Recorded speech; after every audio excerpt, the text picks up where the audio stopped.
Welcome to the By Identity podcast. We're your hosts, Tahrea and Kandi. Joining us today is our friend Adia. Hi, Adia. Hi. Thanks for tuning in. Enjoy the show. So last year, around this time, actually, my grandma passed. And prior to the funeral, one of my relatives sent me a Facebook message where she said, "The past is the past. We should let bygones be bygones." And that she thinks of me as a child, which is a problem. And she's there if I needed her, which she wasn't. So that's pretty much what sparked the idea behind today's episode. And basically, here's my issue with letting bygones be bygones. First and foremost, I hear somebody's phone. Sorry. I feel when someone says that, they know that they've wronged you in some way, and instead of asking for forgiveness or apologizing, they simply want you to forget and act like it never happened. And in my head, I'm like, why? If you are a shitty person to me, why should I forget that just because I'm grieving? Especially when every interaction we've ever had has been bearable, to say the least, because of that particular person's actions. So, people are quick to ask you to move past the wrong that they imposed on you, or quick to tell you how you should feel or react to family as if they have some type of special pass and treating you however they feel like they can treat you without repercussions. So, although the topic was prompted by the idea of family, we're asking today's questions as if it also pertains to friends, other types of relationships, and even yourself. So, with that being said, let's get into the questions. Alrighty. So, in this first segment, we're just going to talk about our personal experience in regards to the topic. My first one being, what are your thoughts on the phrase, let bygones be bygones? Okay, so I guess I'll start off by answering. The let bygones be bygones as a phrase in general is just a really weird phrase for me because what exactly is the definition of bygone? Like when I think of bygone, I'm like, okay, bye, I'm gone. Like that's my bygones being bygones right there. Like especially when I feel like someone has wronged me. And I took actions to prevent them from, interacting with me in that manner again. And they still try to come at me with, some sort of, I guess you could say, uppity view frame of their actions and how people should react to them. I think I'm rambling, but the bygones be bygones crap to me is just yeah, like Kandi said, forgetting about the situation or forgetting all the bad stuff that someone has done to you, because it's usually used in that context. And just so they could get over whatever bad negative feelings or whatever that they feel towards the situation, even though they were the ones that caused it. It's like you reap what you sow kind of situation, but they don't want to do that. You know what I mean? Do you think that they have any bad feelings about it, or the fact that they just simply want you to forget the bad feelings you have about it? I think it's the bad feelings they have and how the situation didn't turn out the way they wanted it to.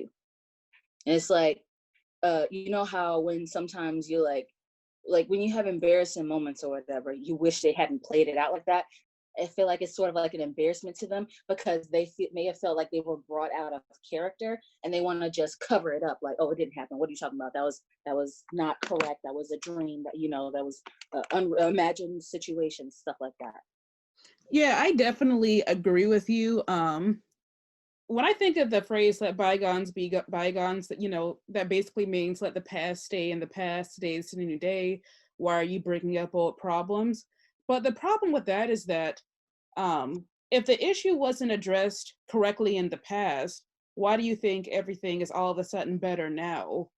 Um, and that's just kind of where I stand on that. I do believe that a lot of family members, especially the older ones, because I feel like old people, once they get to a certain age, they really just ain't got no respect for anyone, and they feel like they can talk to you how they want. They're quick to say, let the past stay in the past, but it's like, I ain't forgot and I ain't gonna forget either. And also, even though it's the past, the timing of it doesn't justify the action.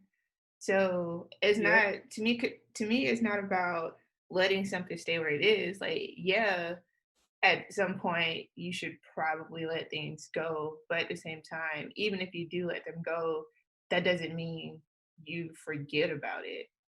And I guess that kind of goes into when people say forgive and forget. Like, should you actually forget, or should you just simply forgive but still remember whatever it is that they did to you? um That's a common, really common thing in Black families, especially, because for the families that were raised in the church and stuff, you're taught as a young child to always forgive. God wants you to forgive and everything, right? mhm. But and they teach you this, but still treat you wrong. They do wrong things to you in the future, and it's kind of like, is that really like a setup? Like, I feel like it was a setup growing up. Like, how are you going to teach me this and then do me wrong like this? Is this supposed to be your lesson to me, basically, because you're being a very selfish person right now towards a child or a person that's much younger than you, because you're an adult and you can have your way, blah blah blah blah. You'll learn in the future that you could do the same thing. I don't want to do the same thing. That's really that really messes with the minds of the young kids and the families. And like, I don't know, that sort of mindset just has always rubbed me the wrong way. And I see it in multiple families, like, not, like, including mine, like several friends in different families. And, it's not always Black families, but the Black families that I grew up around, like, seem to think and act this way. And of course, it's not every single member of the family, but it's like an accepted thing that sometimes adults in the family are going to treat you wrong. And all you can do is respect your elders and forgive and forget, because that's what you're supposed to do, because God wants us to do that. And I'm just like, huh? Like, huh? Just like that. Like, right? Just like that. I was like, I can't, like, I don't like talking about it to my family, because especially my mom, because she was raised in a generation where, you know, um, everyone really had to, obey the parents, obey the elders, obey everybody, like, obey all the older people in your family without consequences. If you didn't obey them, you would get, a spanking or just like some sort of punishment. And it's just like, I don't like that way of living. Like, my mom has now broke out of it. Like, I was her first child, so everything was new for her. But my sister, it's like she's teaching her similar things, but in a more healthy manner. Like, I literally have prayed for my sister's mental health, like, growing up, because I did not want her to have the same problems that I do, and all my cousins that were raised in my generation have. um it's like a recurring theme. It's like, I recognize now that because of these, like, mental health issues, I guess you could say, in the elderly of the family, that they don't want to acknowledge that it exists. It's like literally it's like a generational thing. It's like generational treatment of people, generational mental illnesses, generational stereotypes that are portrayed continuously. And it just, like, it's really hurting our family, like, or it hurts us emotionally. Like, I know that, I feel that, oh gosh, my family in particular doesn't really know how to handle emotional, like, super super duper emotional things. Or if they have, I was unable to understand how, like they showed it in a way that I couldn't understand growing up, and I still don't understand. So excuse me. Oh goodness. So as a result, I myself don't know how to emotionally react in certain situations, you know. This actually kind of segues into my next question, which is, in what ways have you learned to forgive and forget? Me personally, just quoting Rick Ross, the boss, God forgives, I don't. Um, and that's just like, a personal toxic trait of mine. It's really hard for me to forgive people sometimes because people just, I don't know. I've had, a history when it comes to um, bullying, also just, people just being really mean to me. And Adia, like what you were saying earlier, as a young child, you are taught to, like it's important to forgive. Like it's your responsibility to forgive somebody for wronging you. It's like that's not my responsibility to do. Like in order for me to even consider forgiving them, they need to apologize to me first, and they need to mean it. They need to beg for my forgiveness. And even if they do beg, there's no guarantee that I'm going to forgive them. And But your I side do is like, understand. isn't y'all sound like notorious for holding grudges anyway? Well, that's because people keep treating us dirty because apparently we're very fickle people. And it's like, we fickle and all when it comes to materialistic things, not when it comes to relationships in our lives. And that's like another stereotype for Libra, like, yeah, especially like a relationship and like love and stuff. Apparently, Libras are notorious for being fickle in relationships and in like everyday life stuff. I really don't think it's the case. Maybe it's the men. I don't know. I don't associate with Libra men anymore. Um, but I feel like every Libra I know is only fickle when it is like, unless they're like under like what's it called? There's a freaking phrase. It's like basically immature Libras or underdeveloped Libras basically. And the overall meaning of that is a Libra that has not really brought her head out of her head, like not has like only paid attention to her own world and stuff like that. And that's how I feel a lot of Libras are as really young kids. But growing up, you learn how to take yourself out of your head and interact with the world around you and pay attention to the world around you. Like Tere and I, former friend, who we call Voda Bitch, she, I feel like, was an underdeveloped Libra because she came from a very privileged background, only surrounded herself with a certain type of people. And then when she came to college, the real world, where really I'm like she's still working like a minimum wage job because her parents never made her learn how to handle responsibilities properly. They were still babying her when she was in college up until she graduated. And I feel like that also had something to do with how she treated us. Like she did us real dirty. Like there was a whole situation where basically one of them stopped, or she stopped talking to Tahrea and another ex-friend of ours for because it was the other ex-friend's whole scheme or whatever. It was a bunch of mess. But basically she stopped talking to Tahrea. And then I had a class with Boulder Bitch and I was hanging out with Tahrea though. And when she found out that I was hanging out with Tahrea, she stopped talking to me. And I was just like, for what? Like literally we had a project in class that we had to talk together for. And I was bewildered. But basically she just treated us like we didn't exist. But then she went to the ex-friend who was the whole cause of the entire mess and apologized to her for treating her like crap. When yeah, but she still don't talk to us. She never apologized. Like she actually ran into Tahrea a few times, never apologized for the way she treated her and everything like that. And it's like that kind of interacting with people, I don't like that. I don't appreciate that.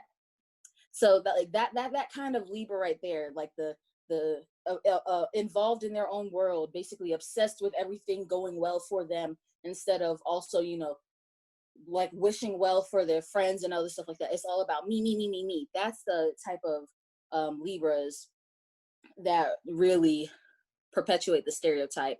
But no, we are really, really loyal people, honestly. Until you Like, piss me off. And right. you know what I'm saying? And I wouldn't say I hold a grudge, but it's just more so that like I'll never let somebody upset me enough to where every time I think about them, they raise my blood pressure, but I don't forget anything either. I just choose not to deal with them anymore. And it's Um, only comes after like the breaking point. It's like we'll tolerate you acting strange, acting off, treating us some kind of way because we can tell that you're not, all okay right now. Like if you're like lashing out at people because of some stuff you're going through, we get that. We try not to do that ourselves. But if you just keep coming at us for no specific reason, only to make yourself feel better or to just, I don't know, I don't, yeah. No, I get it. Because I mean, like in terms of like what I've learned as far as it, I think it's because I just have a short attention span to just about everything that I get past stuff probably a lot easier than I should. But Mm. it's also, like I said, like I have OCD of the brain sometimes, not OCD, ADHD of the brain I sometimes. was It's gonna say like, that's the exact Mhm. opposite. or it's like, okay, you did something to me, I don't like it. And I've noticed that I have a tendency that if I don't say something to you, then that means I don't care. Mm. But if you do something to me and I tell you, then that means I actually care about you as a person and I care about our Mhm. relationship. And I'm telling you because I don't want it to continue. And then I get to the point where, like you said, you get to that breaking point and it's like, okay, well, I just don't mess with you no more at You give a all. warning. Yeah, you give a warning.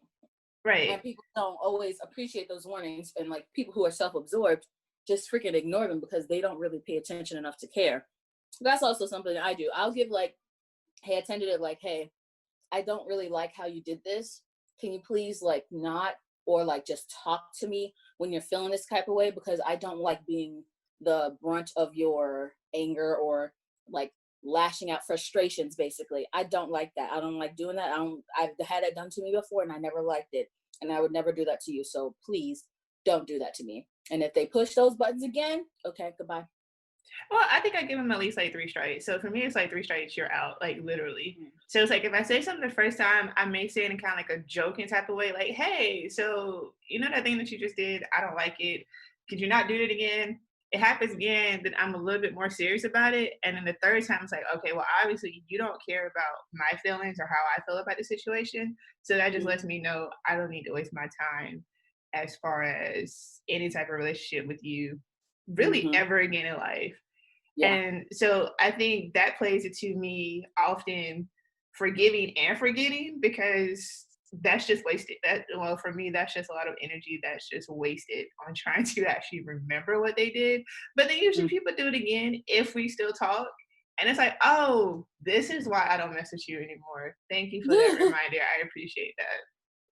No, I don't like having to have those reminders. So like I remember things like very vividly, like very vivid points. So I could recognize that in other people and get the hell out of whatever mess that would be if I let it continue on any longer.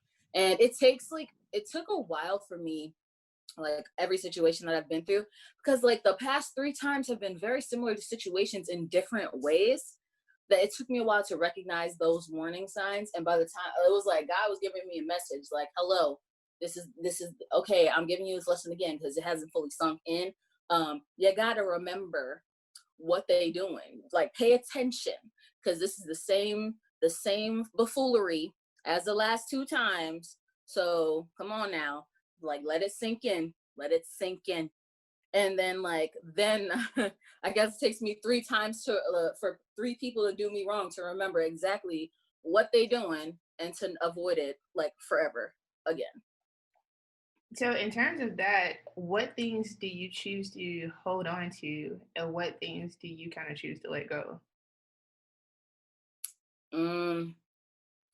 Or Hold who? I mean, who could also be included in that? So not just what, but like who? Like when it comes to certain situations, it's like, well, I'm going to actually hold on to this because of whatever reason, but I'm also going to like choose to let go of other things because of whatever reason. from a family standpoint, I really have to. I try to pay attention to and hold on to whenever there's hypocrisy involved. Like I'm told one thing, but they're also doing what, like making the same mistake I make it, or what they see as a mistake, they're Mhm. still doing that. And I'm the one called out for it. And it's like, I feel like it's projection. I don't like that at all. I really hate when people project onto me because that's just like, please look in a mirror and evaluate yourself before trying to come for me with some crap that you really don't even understand what you're talking about. Because I have not opened up to you that much for you to be making these assumptions about me, like that sort of thing. I make sure to hold on to these hypocrisies that my family, reacts against me. And then like whenever they try to quote unquote help in completely unhelpful ways, like any situation. And it's just like I listen to their points of views and I listen to where they're excuse me, I listen to where they're coming from. I completely disagree with them, but I'm just like, I pay attention to that because it makes it gives me more information on how they think and why the hell they do some of the things they do, why they say some of the things they say and stuff. Because members of your family are all like in different situations, born in different times. My family in particular, a lot of my family was born during the civil rights movement, or they were young children and teenagers during the civil rights movement. So it's like a lot of their views impact today's like modern standards, and it's just like it's like they find it wrong to have any other view than theirs, and it's just like that's not how things work. That's not how people work. And it's like we're not all one entity. We're not a mob. Like we still are fighting for everything as Black people in America, but it's like it's done differently now. Everything is processed in a different way. So you have to react and handle things in certain ways that you can't quite do without, or without more fear of being killed. So it's just like, and my family doesn't actually they don't do anything. Like they don't do protests. They don't do, they may sign petitions every once in a while, but it's like, they really just watch the news and complain about it. So it's really frustrating me. It's like, why are you bringing this up to me in particular? If you're not going to either, one, offer advice on how to handle it emotionally, or two, actually do something and show me, like be a role model for how me and the younger generation should react. And nothing happens. So it's like, I pay attention to that because it's like, another form of hypocrisy to me is like, you're so ramped up about whatever is on the news and stuff, but you're not actually doing anything about it. It makes me feel that you don't want to do anything about it, or you just want to complain about things and not do anything. So like that sort of stuff, it really gives me clues into their their true personality, their truest selves, their thought patterns and whatever. So I don't end up like them.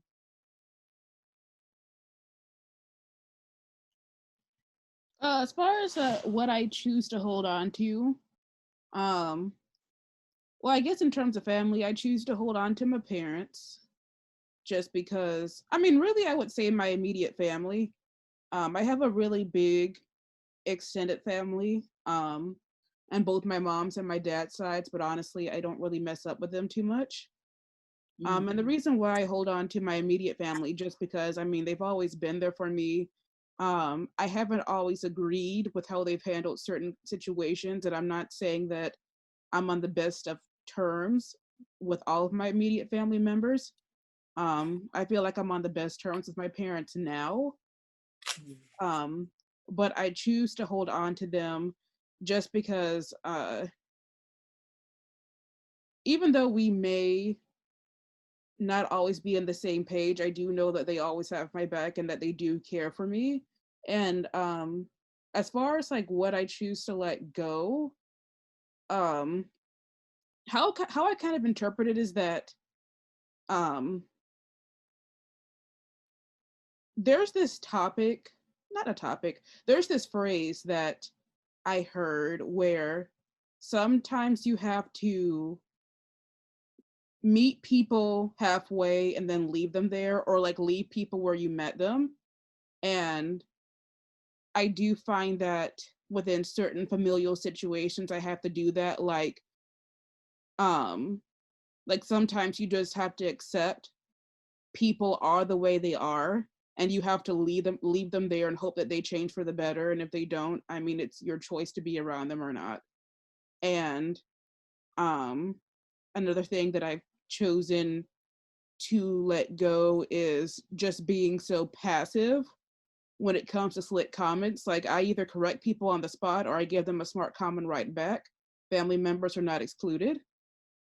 So just because that those comments, they do affect my mental health. And just because um they think the comments aren't hurtful to them, it doesn't mean they aren't hurtful to me. So I make sure to, I make sure to let them know that. Or if for some reason, like, a couple summers ago, there was, some family functions that I really just didn't want to go to because I really wasn't mentally up for it, and I didn't want to be around people. I didn't want people asking me questions. So I chose to skip out on those family functions.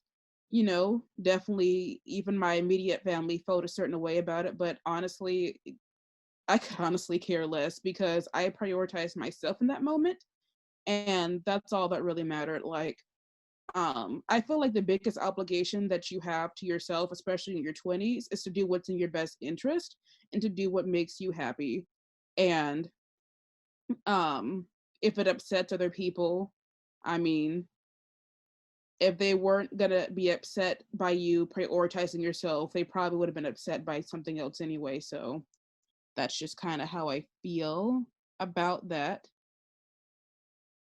um Another question I have is, I didn't how get to answer it. oh, I forgot Candy, sorry. Forget me, and we're She doing was this so cute. She together. was like, I didn't get the answer. I think I even forgot to put what I forgot to. So what I can let go of. Shoot.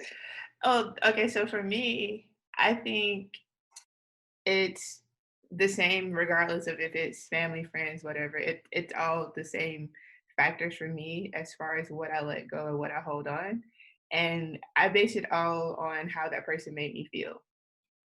So if I feel that our relationship should be a certain, or I don't want to say it should be a certain type of way, but I feel like whenever you have a relationship with people, there's some sort of sense of obligation and how to say this and how they make you feel. So not saying like people should love you or people should, whatever, but I feel at the bare minimum of every relationship, it should be some form of respect. Yep. And for me, really, if you lie to me or you disrespect me in some type of way, or if I can't trust you, any one of those, I'm done. It really doesn't matter how small or how little it is. Like for me, those three things are the most important factors as far as my relationships or building relationships with people. So friends, family, and for me, it is nothing for me to cut anybody off. I don't care who you are. I don't care if we're related. I don't care, whatever. If one of those three things are, I don't want to say broken, but if something is done that either disrespects me, if you lie to me, or if I can't trust you or depend on you, then I don't want to have any type of relationship with you. So, and there's actually one thing that you said, Tahrea, that really irks my nerve in a sense when you said something about people being who they are. And that was a phrase that my mom used to say to me as a kid when it came to her ex-husband was, well, he is the way he is. And I felt that she said that as a means that I'm supposed to just accept somebody as they are, even though how they are hurts me, but I'm just supposed to be accepting of it and just kind of just let it go and just, just let it be what it is. And I don't feel like that's true at all. Like you said, sometimes you have to leave people where you meet them. And in terms of that, that's just one thing that I feel is a cop out in a sense of being like, well, that's just the way I am. And that's fine if you are that way, but that doesn't mean that other people have to accept you as you are, especially if it's not something that's, I don't want to say beneficial, but if it's not something that's of a positive influence to them, if that makes sense. Oh yeah, no, it definitely makes sense. What I was more so talking about is that like I do agree with you in the sense that some people might use that as a way to say, "Oh yeah, I'm a shit person, you can deal with it or you can choose to leave."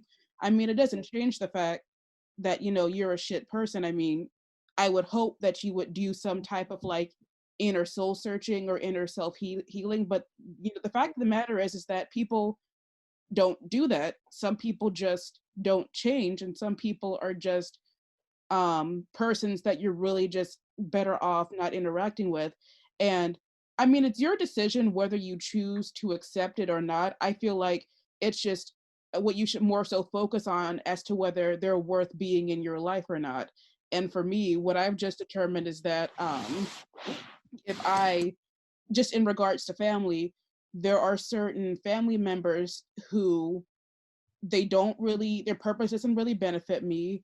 You know, we were close when I was little, but they pretty much treat me like, you know, a stranger now. And it's like, while I don't appreciate it, it's like, I mean, what am I going to get upset over? They're not going to change. And honestly, like, I just don't want to, especially since, like, I'm like, fun fact, I'm the youngest, like, cousin or whatever on, like, both sides of my family. And I just find it kind of annoying when, like, I have to be the bigger person when I feel like the person who's like more mature should be the one reaching out to me, especially when it's them acting kind of stank. You know what I'm Yeah. saying? Exactly. And like, Lord. I don't know, I just really don't try to upset myself more than necessary. So for me, it's like, while I don't accept them for who they are, I just accept the situation as it is and I just move on. I don't even try to hold no bitterness or hostility in my heart because it ain't worth it. They're not worth it, is what I should say. That's like actually kind of the things that I let go as well. Like if I really just don't fuck with somebody, like because of how they've either treated me in the past and then like continue to treat me until I just started ignoring them, or like people like my thing is I have a lot of family members as well on my mom and dad's side, and my mom's dad's side. People like to talk to me or ask about me, and it's just like, I have not seen you since I was less than 15 years old. I do not remember who you are. I don't remember what you I don't remember what your name is most of the time. I don't remember how we are related most of the time. And it's like, who are you to ask about me when you looked after me briefly or just like watched me react as a baby and then disappeared from my life? Like, but like they feel like they make you feel or try to make you feel guilty, like, oh, I haven't seen you since you were blah blah blah blah years old, and oh, I miss you so much. How have you been? How's your life? Do you have a boyfriend? Do you what are you doing in school? What are you trying to do as a career? I don't want you to know all that about me. Nope. So it's like, and my mom has tried to get me to reach out, especially to my dad's side of the family. I'm like, they got phones, they know how to contact me, they know how to contact you, or at least my dad does. Like, my dad got a freaking Xbox so we could play Xbox Live together. That never happened. I actually just now was able to set it up because he didn't explain things clearly, and still that hasn't happened. So it's like, my thing is, if I don't hear from you and you don't know about my life, I don't know who you are, you don't reach out to me, I'm not going to reach out to you. And that's also how people have wronged me. It's like, if you have wronged me and I have not done anything to you but be supportive, be like, you know, the loyal little family member, little friend or whatever, and you just treat me like crap because of some situation that's only temporary, and you don't try to apologize for it, I'm gone. Like, that's the sort of stuff that I let go of. It's just like the it is what it is phrase comes to mind. It's like, okay, well, you're gonna be like that, well, I'm going to be out of your life. It is what it is, because I don't appreciate that. And especially when I try to you know, talk to people, like actually talk things out and stuff, because therapy, it's a form of therapy in my eyes. Like, not like trying to be like whatever petty about like stuff that doesn't matter in the long run. Like, we're out here just trying to live our best lives. We don't need nothing like holding us down, like, or holding us back for whatever reason, or like we don't need any like sort of like guilt trips to like to actually associate with people. We don't need like family members like thinking they're helpful and like giving you just bad advice based on the mistakes of their lives or what they thought of as mistakes in their lives. Like, we need to figure out our own paths, like irregardless of everything. So yeah, I just let go of people that just like accidentally, like with good intentions, steer me wrong or try to steer me wrong. And just people just like who just have bad energies. I don't know. And that's why I think there's a difference between family and relatives. Like I think of my family as pretty much my immediate family. You know, my mom, my dad, my sister, my brother, my grandparents, even though they are all gone. But outside of that, anybody else, we're just related. We just happen to share some form of DNA down the line. But other than that, I don't consider those people my family because I don't know you, you don't know me. And yeah, you may have known me as a child, but I am no longer that child. I am an adult and I have Mm-hmm. no idea who you are. Right. But what about friendships, like in our relationships, or even yourself? Because we kind of like have been stuck on family. But I Mm-hmm. mean, the same can be said for friendships where, you know, people that you think are your friends, you know, do things that you don't like and you try to tell them and you try to, you know, save the friendship, I guess, in a way. But then they just kind of do things that's just like, okay, obviously you really don't care about me, not even as a friend, but even as a person because of how you Mm-hmm. treat me, even though I wouldn't never treat you that way. Yeah, those have been like really like affirming situations. I've been in like what, three, or let's say three and a half. Okay. The first instance, actually, Tahrea actually helped point it out to me because like at that point, where I was mentally was not very stable. So I was just like mostly in a daze about everything.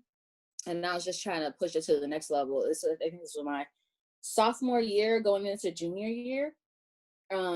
Sophomore year was hell for my mental state. And I was just like torn up and stuff. And then I apparently, I was treated very, very like oddly, and like analyzing it after like the whole situation, I was just like, what the hell was I going through? What the, like a former friend wanted me to drop out of college with her and her boyfriend What? and move to Charlotte and like stay there for a year working so we could qualify for the in-state tuition, because I would, like I said, I was struggling sophomore year up here, and like it was just really, really bad to the point where like, it was like also my health, my physical and mental health were fucked up.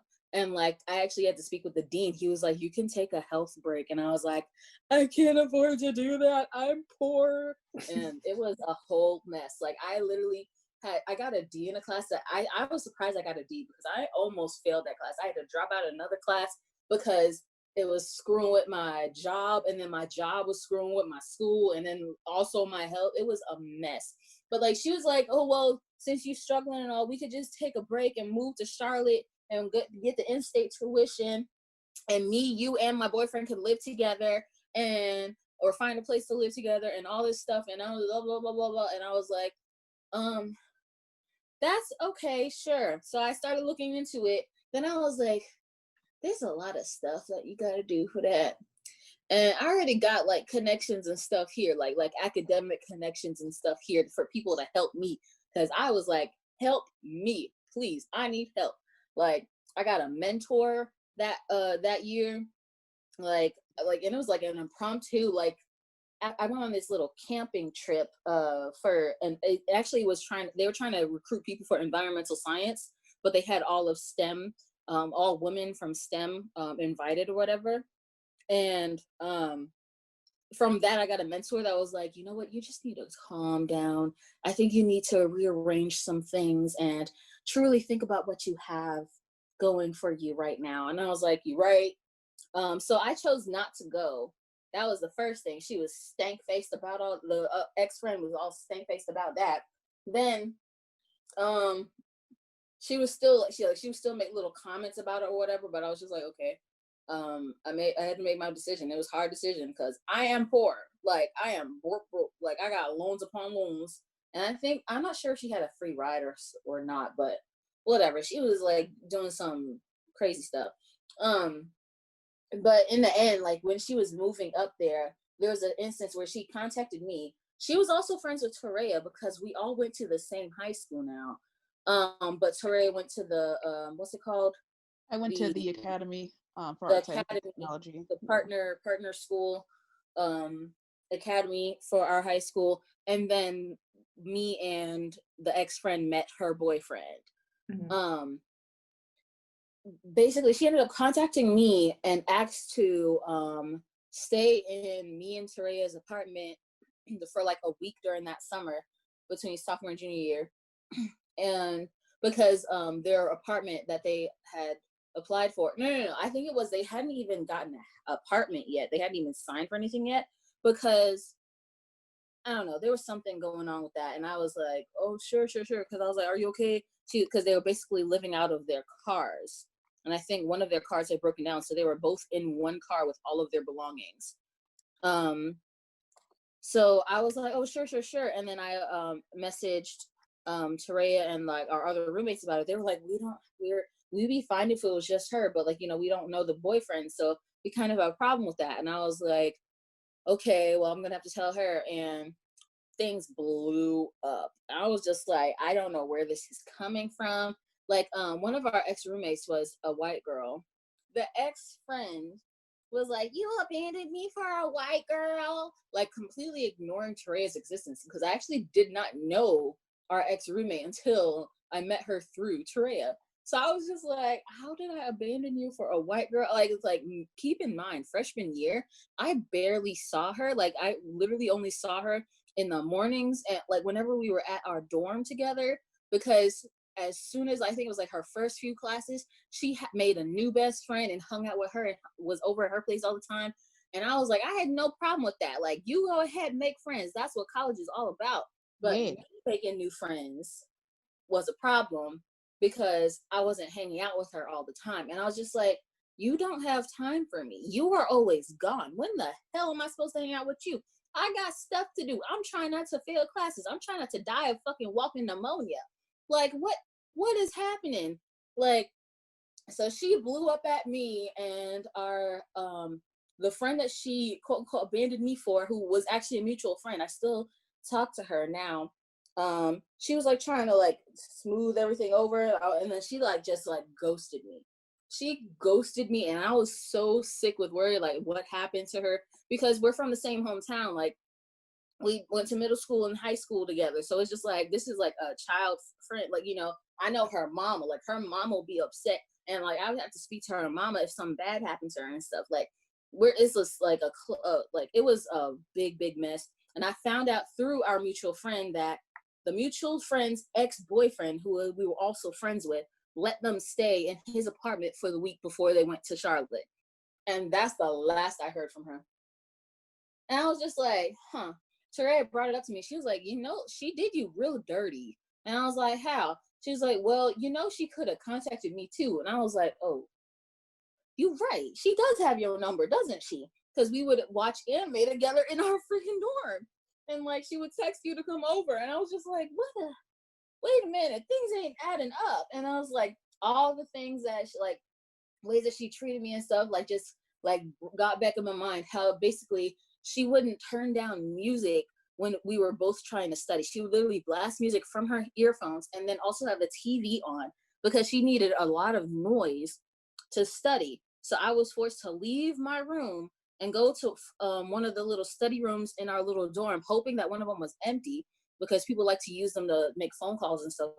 And basically, like, most of the time that I was in the dorms, it was either asleep or in the study rooms, because she was like, really inconsiderate when it came to that. She also wanted to have the TV on when we were trying to sleep. And I usually had earlier classes than her. But whenever I made noise in the morning, she would like fuss at me about it. She would also fuss at me about not keeping the dorm room cold, like in the 50s. And I'm like, I am anemic. I am very anemic. Like, she had to take me to the or help me walk to the on-campus clinic because I was throwing up for no reason after breakfast one morning, and it found out that my body was rejecting it because it didn't have the nutrients that I needed. Like, I was like very, very sick physically and mentally, and she like treated me like, what's the word? Basically, like I was, or she like Expendable. yeah, like I was her backup buddy. But Damn. whenever I didn't have time for her, whenever she and her best friend didn't have any other plans or whatever, then they would be mad at me when I was busy. And I'm just like, she really did do me dirty, huh? And then what was it? Was the second one the hag, Tyrion? But yeah. The hag is a whole situation. This is the ex-roommate now. But yeah, that whole situation, when we were worried about her mental health, and she was like, oh, they're gonna attack me, and her dad called Tarea's phone, talking about, do I need to come down there? First of all, old man. First of all, old ass man. Who are you talking to? Some young, basically children to you, the same age, actually younger. Oh, I was younger. Tarea, you're older than her, right? We're both about the same age, or maybe older, but I was older by a few months. Yeah, like, so basically freaking children to him, talking about, oh, do I need to come down there? Are you bullying my child? And then our gay white friend was like, did you know that your daughter has been like neglecting her work and just sitting in her room playing games on her phone? She has a D in physics, and for some reason that made him hang up.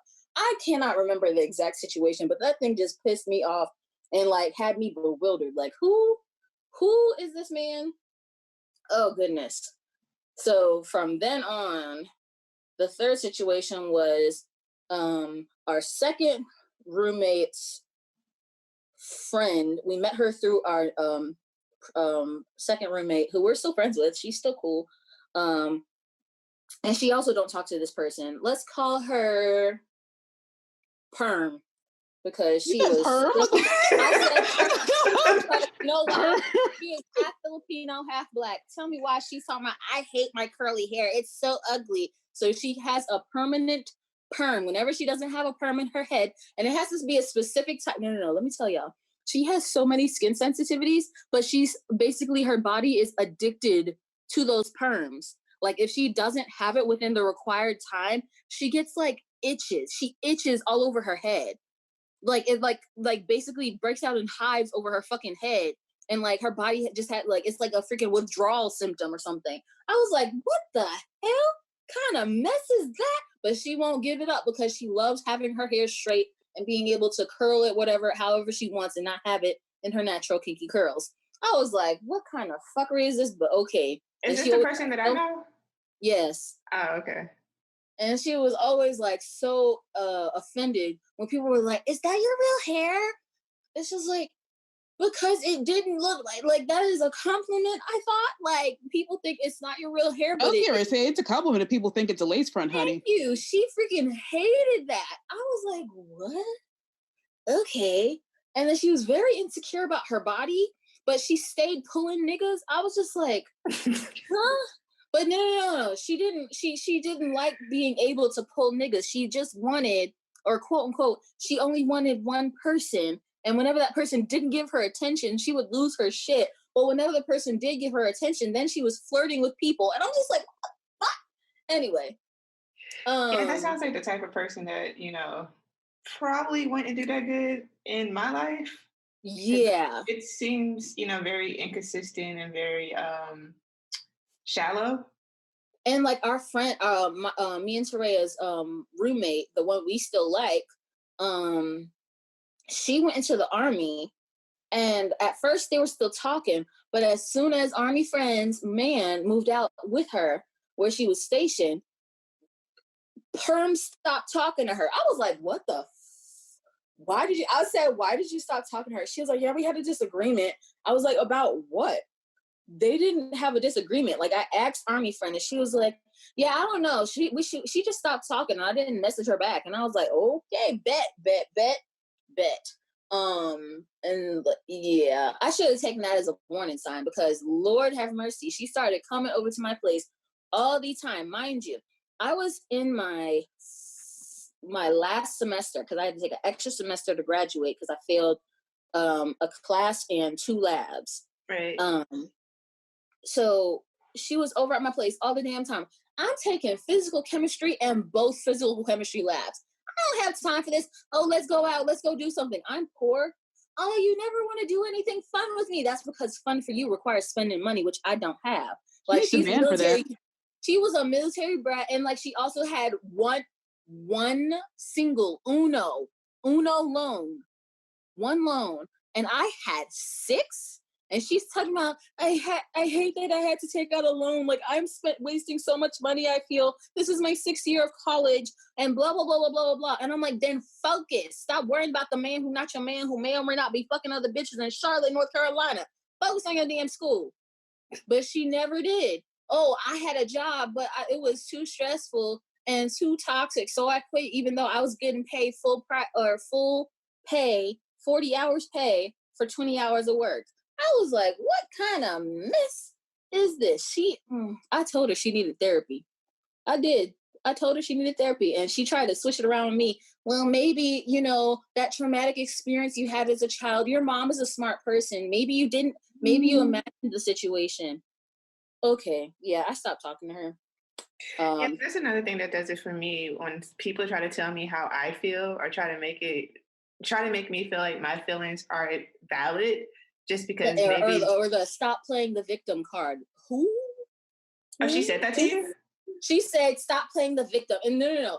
Our friendship ended over an argument about whether in the upcoming, or it's already come out now, Frozen 2, which is her or Frozen was her favorite movie, right? Elsa is her favorite character. She was scared that they were going to make Elsa in Frozen 2 gay. I said, Disney ain't about to do that. Stop playing. Like, it's just a theory. It was over YouTube theories that she got lost in the sauce on YouTube. I was like, they're not going to do anything. Why are you tripping about this? Think of the children. You don't want children. What children are you worried about? Like, I was like, whose children? Your imaginary ones? Like, the ones you don't want? Like, what the hell? Like, I was like, all right. And then she tried to, or before that situation, she tried to justify straight pride. Wait, I have not told her. Time out. What? Yes. So Pride last year. Oh shit! No, it didn't happen last year. It was the year before last. No, it was the year before last. Pride the year before last on Twitter, people were talking about, oh, let's make a straight Pride, and it was like, you don't need a straight Pride. There was a whole debate about it. Straight people don't need straight Pride because they are not being oppressed. Like, that's the whole point of Pride, for the people who are oppressed to come out and show their colors, whatever they are, like, and not be discriminated against. Like, what the hell? She was like, I think it's a cool idea. And I was like, no, it's not. Like, it's similar to the all whites matter versus black, or all lives matter, versus Black Lives Matter. That's the same premise. Like, she's like, no, it's not. And I was like, yes, it is. Also, she was obsessed with the Kardashians, and nothing they could do was wrong. Even when I told them that all they did was culturally appropriate and fuck black dudes.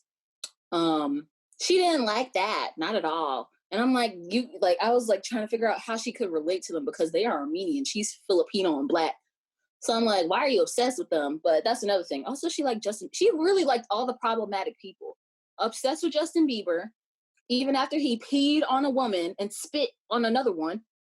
I was just like, ma'am. And then the Kardashians and shit and all that shit. Like, basically, yeah.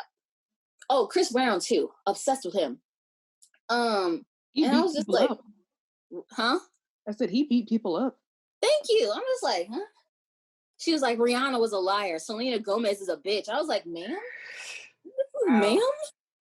So anyway, she was like really, really, really, really uppity about the fact that Elsa might be made gay in Frozen 2. I said, that is not happening. Like, I was like, it's not that big a deal. That would be cool if, people get more representation.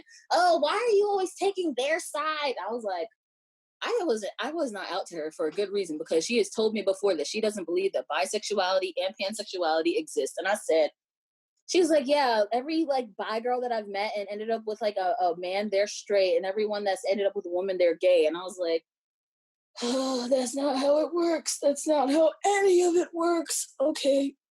And I tried to, be calm and like, give her the facts and stuff, because we were both science majors. Give her the facts of the situation to sway her to my opinion, or my not opinion, my true fact side of the entire situation.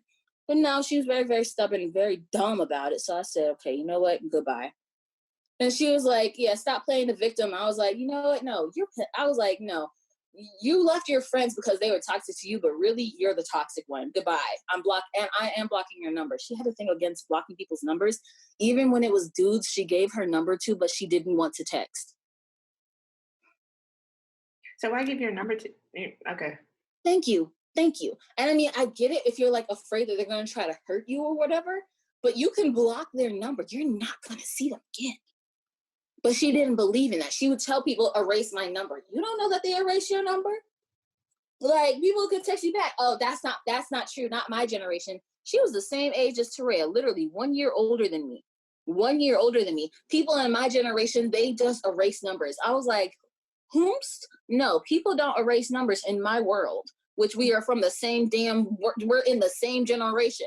Like, what the hell? She liked to pretend that she was 5 years older. And that was another insecurity. She would pretend she would like feel like she was the oldest person in the group, and then having young friends who wanted to party and stuff. Oh, I already did my partying. I'm tired of partying and all that. Oh, I'm still in college. It's been 6 years. This is my 6th year of college. I'm just like, then fucking graduate. I know it's difficult, but you gonna do it as long as you focus on your damn work, which you don't like to do. But yeah, she gone. She gone. Fighting over damn Elsa being possibly gay, but it wasn't going to even happen because it's Disney. Disney has made one character gay. Huh? Yeah, I was about to say, has there even been any gay characters in Disney? One gay character in a reality show on Disney. Or not reality, one of those like it was called Good Luck Charlie. There was a couple on it wasn't it wasn't Good Luck Charlie. Was it? It was Good Luck Charlie. It's one of the newer shows, the newer age shows, something about Andy or something. Yeah, I don't That's know. on Nickelodeon. That's not on Nickelodeon. It's on Disney. I made sure because I was like, oh snap, Disney did that? Surprise. Well, I know Nickelodeon does have like a gay couple on there. No, it was a gay child who came out as gay to their friend because they had a crush on one of the other main characters. It was a whole thing. I don't know. Although, yeah, it's one of the newer shows that my sister watches or doesn't watch anymore. I don't know. I haven't watched Disney in a long time. It's the same because I was like, yeah. So I was just like, but I know for a fact Disney ain't gonna bring no animated gay character onto this show unless it's like a villain. So I'm happy. Oh, that being said, let's take a quick break. Okay. All right, so we're back and getting into the next part about how our experiences and letting stuff go has influenced or affected our identity. So for you guys, how has letting go of certain relationships benefited or maybe even harmed you in your life? Shoot, I'm doing a lot better. Same. Like, honestly, I've been feeling so much better because, I mean, to be honest, I think in the beginning, it does hurt a little bit when you do cut a certain relationship. And I'm talking about both platonic and romantic.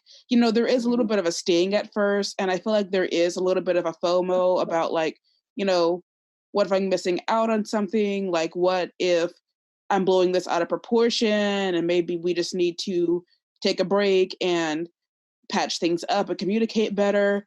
But honestly, I'm too impulsive for that. And like, I have a tendency to not trust my gut, but when my gut is right, I force myself to trust my gut. And that has led to me cutting, some people out of my life. And I would like to think I'm a lot better. I'm a lot happier.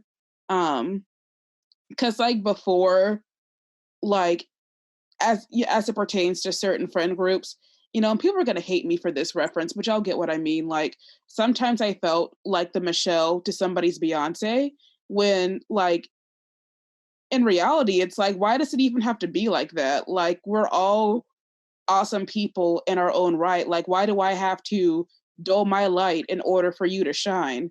Like, that's not how true friendships work. So that is really what led to me just, stop talking to certain people, blocking people's numbers, and like maintaining friendships that are actually are viable and that are worth it, and where like I respect my friend and I have a friend that respects me, and we have an open line of communication, and we can like not only experience life together, but we like grow from each other and we learn from each other, not compete against each other, and like not having one person that feels like they're better than you and always expects to see you fail, or always expects to see you in a certain light. Like, if you have somebody like that in your life, they are not your friend. Like, if anything, um, they just want somebody to feel sorry for so they can feel better about themselves. And you deserve better than that. And people like that, they tend to be very insecure. They tend to be very lonely. And they tend to be honestly batshit crazy. And they more than likely need therapy. And sometimes they'll try to latch onto you and have you be their therapist, have you maybe be either a motherly or paternal figure, and that's not your job. Or what? Um, or a Or punching bag, or a and crutch. or a crutch. Those are both all very good examples. And that's not your job. You don't need that stress and that pressure on yourself with somebody else's baggage. Um, I think it is important to, because I talk to you guys about, deep stuff sometimes, but I don't dump my feelings and stuff onto you. Like I don't like dump my feelings onto you and make you solve my problems. Like, that is not your job. It is my job to solve my own problems. It's either that, or I ask the Lord, or I go to therapy. You know what I'm saying? But And it's like asking for advice is like okay, but it's like if you just want someone to, yeah, just emotional dump. Like I hate when people like ask for advice, like specifically use those words and then ignore everything I say and just like do the opposite, which is exactly, I hate that too. like, oh. But then you also have the other side of it where you have people who only want you around, or only, I guess, contact you or get in touch with you when they need somebody there for them. But they're not willing to act in that same capacity of legitimately being there for somebody else. So it's like whenever they're going through something. They like expect you to give your all when they only give like 50% or 0. Right. And so they want you to be there for them when they're having a hard time, or when something's like really bothering them, and for you to basically, like I said, be that emotional crutch, not taking into account that you also have your own stuff that you're dealing with and that you're going through, and you can't bear the weight of everybody's world, especially when sometimes it feels like you can't even hold your own up. Exactly. And them same people don't even ask how you're doing. And that's kind of how I felt in my previous friendships. Like, I felt like, in my closest friends didn't really ask, how I'm doing. Like, I felt like I was always the person comforting them. And I don't know whether it's because I mean, I do have a tendency to be a little bit more closed off. Not because, I do it on purpose. I guess it's just more so of a reflex.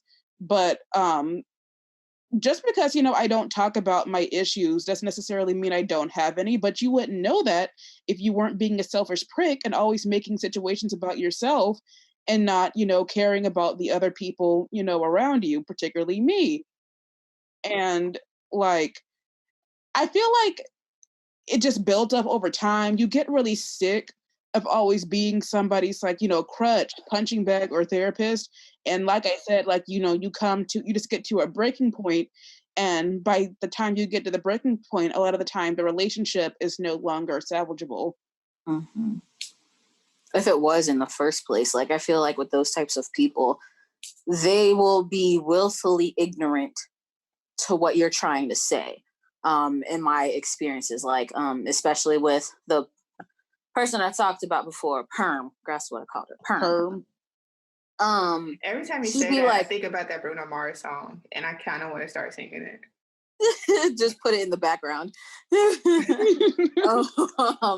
But Perm would be like, "Oh, how was your day?" Blah blah blah blah. okay, this is my situation, this is my problems. Like she only did like she put up that front just so she would like, and she actually told me before, like, I love venting to you.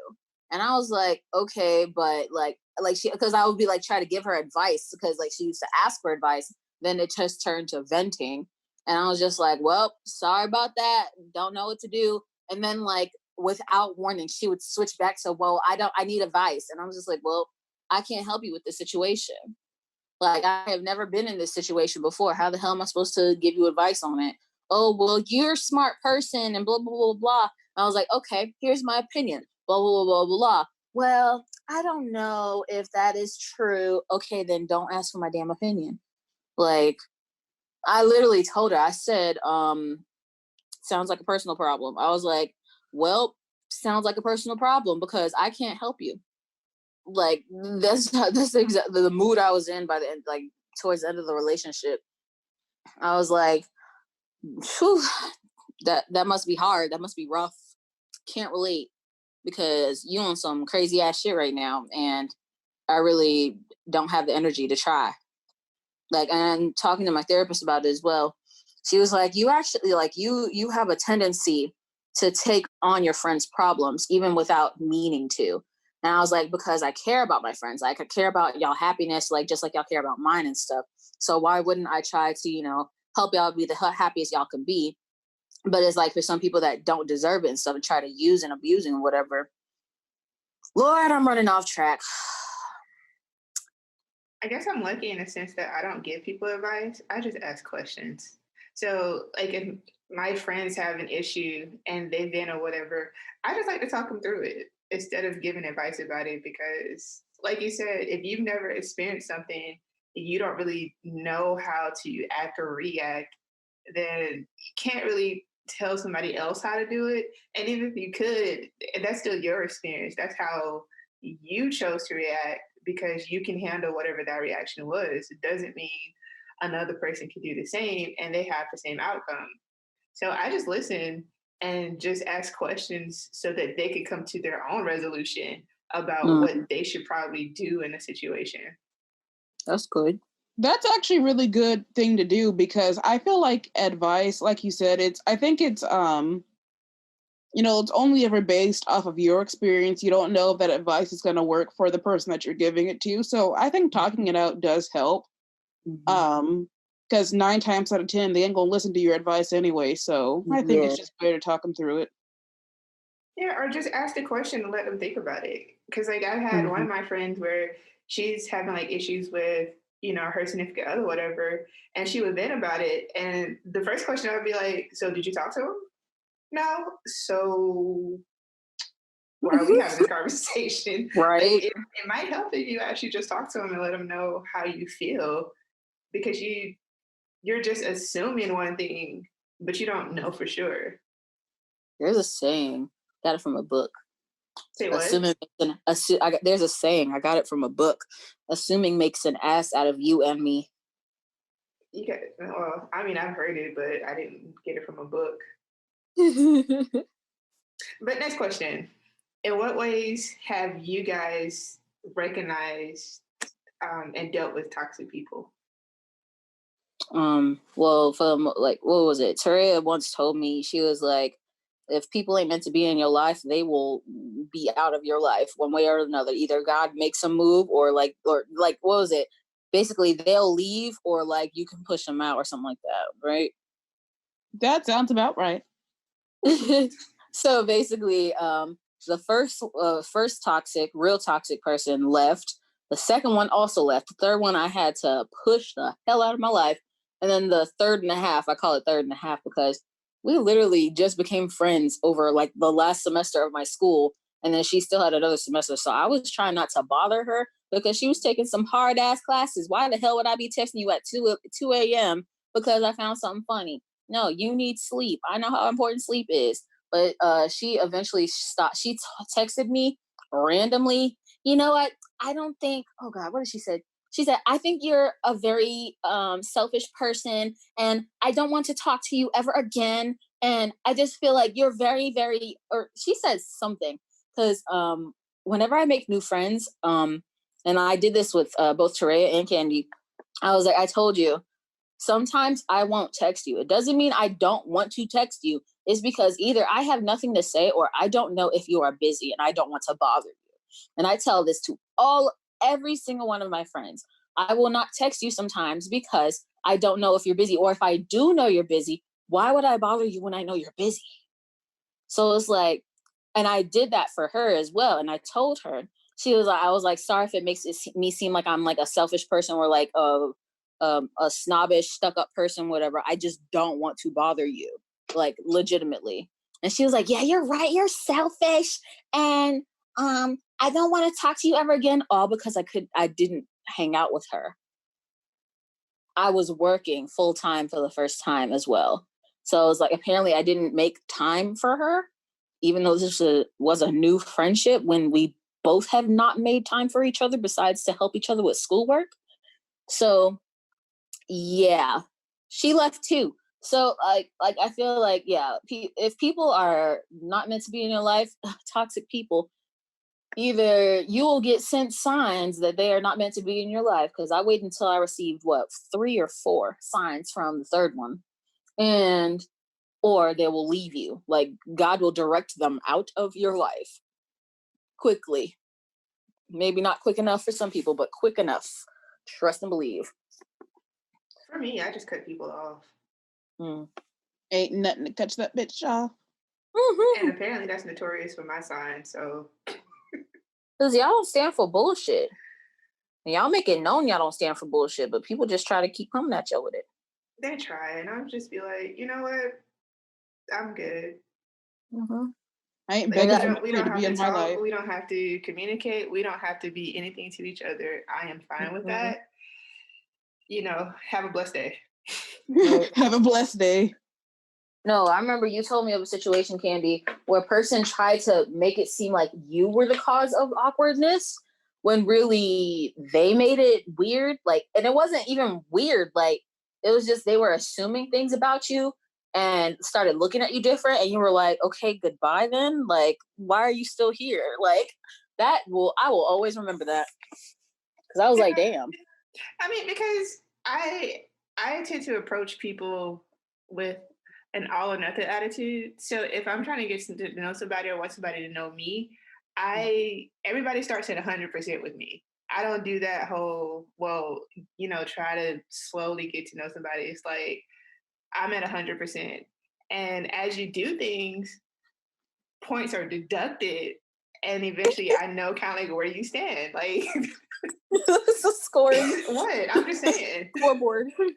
What'd you say? Scoreboard.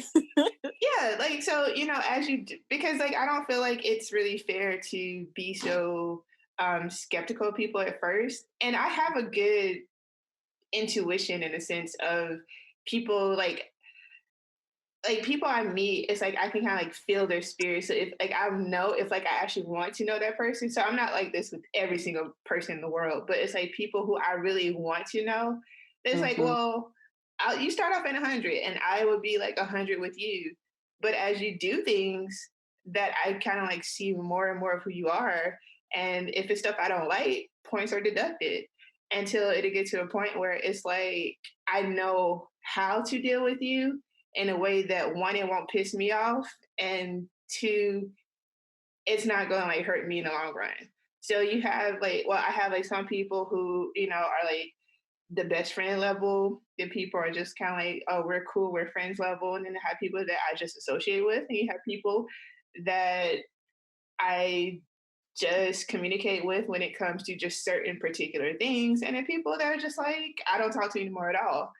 And I don't know, for me, it just sounds weird, I guess, to maybe majority of people who are alive. But, I don't want to waste the energy getting to know, I don't want to waste energy in a sense. Not saying it's a waste of energy to get to know people. But at the same time, when it's like you're slowly trying to like open up, it's kind of like, okay, can we just get this going already? And like I said, maybe that's just the ADHD where it's like, I don't really want to sit here and take the time to get to a certain point. Let's just get to that point and then see where it goes from there. So, oh, sorry. Go ahead. So yeah, like in that situation that I don't really remember what you're talking about, but I'm just gonna probably say that yeah, whatever it was, yeah, I don't like assumptions, and like you said, I don't like people projecting stuff onto me as well. So if Mhm. at whatever point I cared about that person, I probably told them and they kept doing it. It's just like, okay, well now I see where you are meant to be in my life, and that's pretty much out of it. And I am okay with that. Actually, I have like the same or a similar process of like rooting out people I want to know and people I don't. For the most part, this actually is going to sound bad. I don't fully care about people that are not in my circle. And it's not like, for lack of trying. It's just like usually when people are trying to talk to me and make friends, I'm doing stuff. Like I'm at work or I'm in class or like, trying to get like I have a specific goal in mind. And I usually get distracted easily, but for when it comes for stuff that costs me money. So, like time and money, or time is money, whatever rich people say. Um, so for I have like my best friends that took me years really, or like like a while to fully like trust and like let them trust or have them come to trust me, and like we have that open communication and stuff. And then I have friends, either friends that I used to be close friends with, or friends that we talk or whatever, but those are less than even my best friends. And then like acquaintances, which are people that could have been friends if we talked more, but I don't necessarily want to know everything about their, or I don't necessarily want to know about their life and stuff, like just their general health and stuff like that, the chit chats or whatever, like how you doing, oh good, blah blah blah. Actually, most of my family are acquaintances, which is kind of sad, but really I really truly fuck with like 3 people in my immediate family. The rest of the immediate family is still my immediate family, and like I will trust them more than the outer circle, but still they all still acquaintances to me. um and then I have the people like strangers, and people I talk to with a specific purpose, like hey, I need notes, hey, I need this, what's going on at work, is there problems at work. But it's like even in like my little work circle, I have really 2 people that I can like not consistently, but I do care about their well-being and stuff like that. So they're more like acquaintances. But at work, I have a former coworker who stopped working, and since then she hasn't messaged me. I haven't messaged her. Like I don't know what she's doing. I follow her on Snapchat where she follow me. Whatever. It's like she sort of like fulfilled that purpose, and like now that she's gone from that specific purpose, I'm like I don't know what to talk to you about. Like that's how we bonded and stuff like that. But for the people that I try to let in or whatever, because I do have a rough time fully letting down all of my multiple walls and stuff. I really don't like when people like us like to like, it's like I let people in that much and you still blind to see the way I care about you, and you still want you asking for more and stuff, or you're like assuming things that are incorrect based on like because you weren't paying attention. And it's like not everyone is going to treat you this like the way you treat them, and I understand that. But it's like don't be surprised that I'm paying attention to you, like because I care about you, like because like you're like getting close to be like one of my in my circles, like people in my circle. I like will like probably go to jail for y'all, dead ass. um but it's like don't be surprised that like for the people that are like like making that initiation into my inner circle, y'all like are making it through like the little not really tests that I have. It's like more like what's the word, like nudges for information, like nudge it, like I like nudge my friends, um and like ask questions and stuff to like really it's like it's like a slow process of getting to know more about y'all. And when I'm doing that, it's like I really do care about y'all because I want to know about y'all in case I accidentally hurt y'all feelings or whatever, or accidentally trigger y'all or something. Um, like one of my things, my nudging questions is what are like either your favorite colors or what y'all are allergic to, because I like cooking for my friends and I don't want to accidentally set off an allergic reaction because I have stuff that I'm allergic to and I don't want people to do that to me. So it's like I'm at that point in a relationship and it's like I'm giving you these little hints or whatever, basically like, hey, if I will cook for you, you my ride or die, or damn near my ride or die. And so why are you questioning or assuming things about me when I have made several things clear to you? Or like, and if I haven't said it to be clear, I like make it known in other ways. It's like that sort of like assumption thing, like, people like assuming things about you just because you don't react a certain way or you do react a certain way. It just throws me off and it makes me like really think that they're kind of crappy people or like they're like really self-absorbed people. I'm trying to say the ways that I recognize and deal with toxic people. I thought you mean, fell asleep. I forgot that was the main topic, to be honest. no, I'm still here.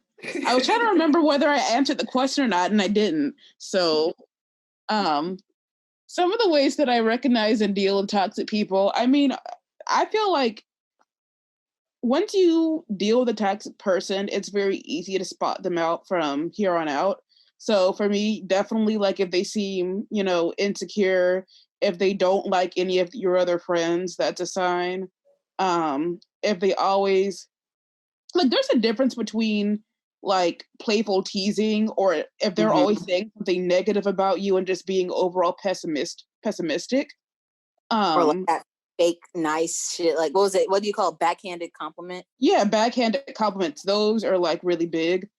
And like you say, it's like quick. It's like for the people that are going to listen to this, it's not like quick, like, oh, you'll recognize it in a day or even weeks. It can take months because the more like a lot of toxic people, when they don't know, or hell, even if they do know they're toxic, they are also low-key manipulative. So they won't show you their toxic traits until they're comfortable with how they make you for how they think they make you feel. Yeah, and manipulative, that's definitely a number one trait of like toxic people because they'll try to make you feel like you're the crazy one. It's like, no, honey, it's actually you. So there's that. And as to how I deal with people like that, I mean, you really just gotta, I feel like if I care about them, well, I really shouldn't say the word care because that's a little bit too much. If it's too much that you care. It's because my thing is this, like, I feel like people like that, they don't care about you. Like, they just want to take advantage of your availability, but they don't really care about you like that if they're toxic like that towards you. So but you can still care about them because they were someone that you view them positively. How about that? Or you used to view them positively. Well, I prefer to use the term concerned. Like if I'm concerned, then I address them head on. But like if they're too far gone, then I'm like deuces, because once again, that's not my mess to fix. You can go fix your own mess, especially if it's to the point like I just have a really low tolerance for bullshit. And once again, that could be due to past traumatic experiences. Like, I just don't tolerate somebody who is supposed to be my friend or who is supposed to be my lover treating me a certain way. And for that very reason, you have a limited amount of chances. And I feel like if I call you out on it once, you really shouldn't do it again. And if you do it again, you obviously just don't care about my feelings. And I really just don't like how because I don't think I'm that type of person. Like, I don't take my emotions out on other people. I feel like with me, I'm the polar opposite. I might just close myself off and I might like just maybe I don't text or call as much and I may just go off and do my own thing. But I just have never seen myself as the type of person where I go and like I intentionally like start an argument or lash out at somebody, because that's just not my personality type. It's like, to me, when I'm like upset, I more so like am more closed off.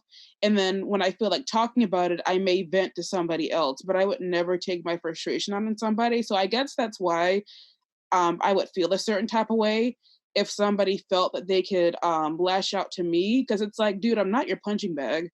And I don't know, and I started to wonder, why do you think it's acceptable to treat me this way? I am the last person you should treat this way. Why are you not why are you not coming to me as a place of comfort? Let me be your place of comfort. Do not, you know, do not make me be your tool to release your frustrations out and be a punching bag and essentially abuse me. It's, to a certain extent, it could be abusive, and that's not fair to me. And that could damage me for future relationships and for future friendships. So that, let's just not do that. And once again, if I'm concerned, I will address the issue. But once again, if they're just way too far gone, and once again, I prioritize my mental health and my emotional health over everything, if they're too far gone, then I just cut them off. That kind of goes into the next question of, when do you feel it's appropriate to cut somebody off versus just distancing yourself from them? Or is it the same? It could be, depending on the person. I don't know. It's really dependent on how much bullshit people are willing to tolerate, or like how much they care or not care about a person, how concerned they are about a person or a situation affecting their mental health. Like, you literally have to find it within you, like literally, like, analyze yourself. Like, I'm in this situation, I don't like it. How will I try to talk to a person and try to fix the situation? Can the situation be fixed? And if it can't be fixed, or actually, no. Do I want it to be fixed? That's another thing. People have to ask themselves, do they want the situation to be fixed or not? Because you could really surprise yourself with the answer. Like, I surprised myself, shit. Like, but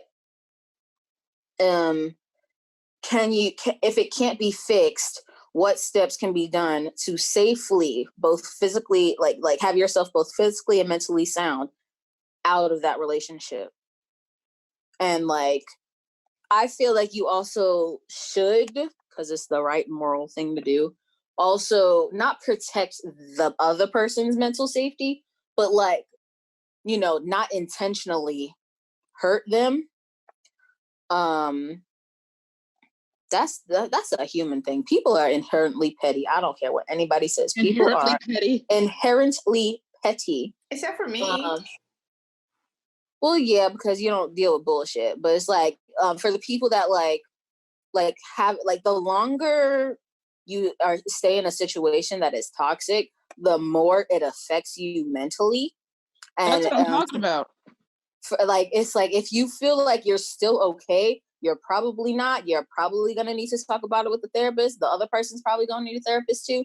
But it's like, it gets to a point where you're just like, okay, fuck everything. I'm tired of being a nice person. And that's not necessarily okay, but it's human. As long as you, like, don't try to ruin someone's life. Don't try to, physically hurt somebody. Don't try to mentally stab somebody with words, or like with like actions, like, just destroy their well-being and stuff, because that's just not the right thing to do.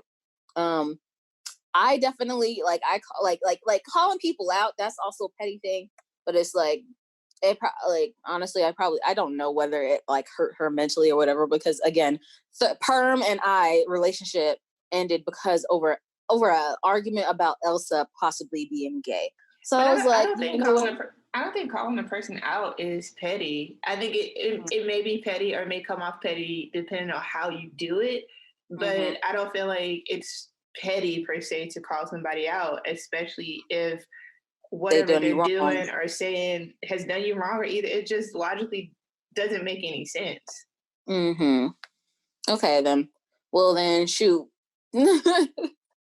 like I said, like, for toxic situations, me personally, I like to assess every facet of the situation, every part of it that I don't like, and whether or not I feel that the relationship can be saved or has to be done away with. And once I come to that decision, and actually like again with perm, I tried to save the situation at least twice. And this was also why while she was quote unquote cutting off her toxic friends. And I'm just like, you hung out with those people. Those are people you chose to hang out with for years. What does that say about you? Like, and like she would have like similar reactions as those people. Like she would like, a thing I really didn't like about her, she told everybody's business, every single one of her friends' business to like literally anyone, or like one of her other friends that didn't know her other friends. So she was like, since you don't know her, it's okay. I'm like, I don't really want to know this information. Like, but she would tell me how they would react and stuff to things in certain situations. And I'm pretty sure I didn't get the full story, but I was just like, it kind of reminded me about how you told me your friends reacted when you told them that you were ending their relationship. Like those same quote unquote toxic, what's it called?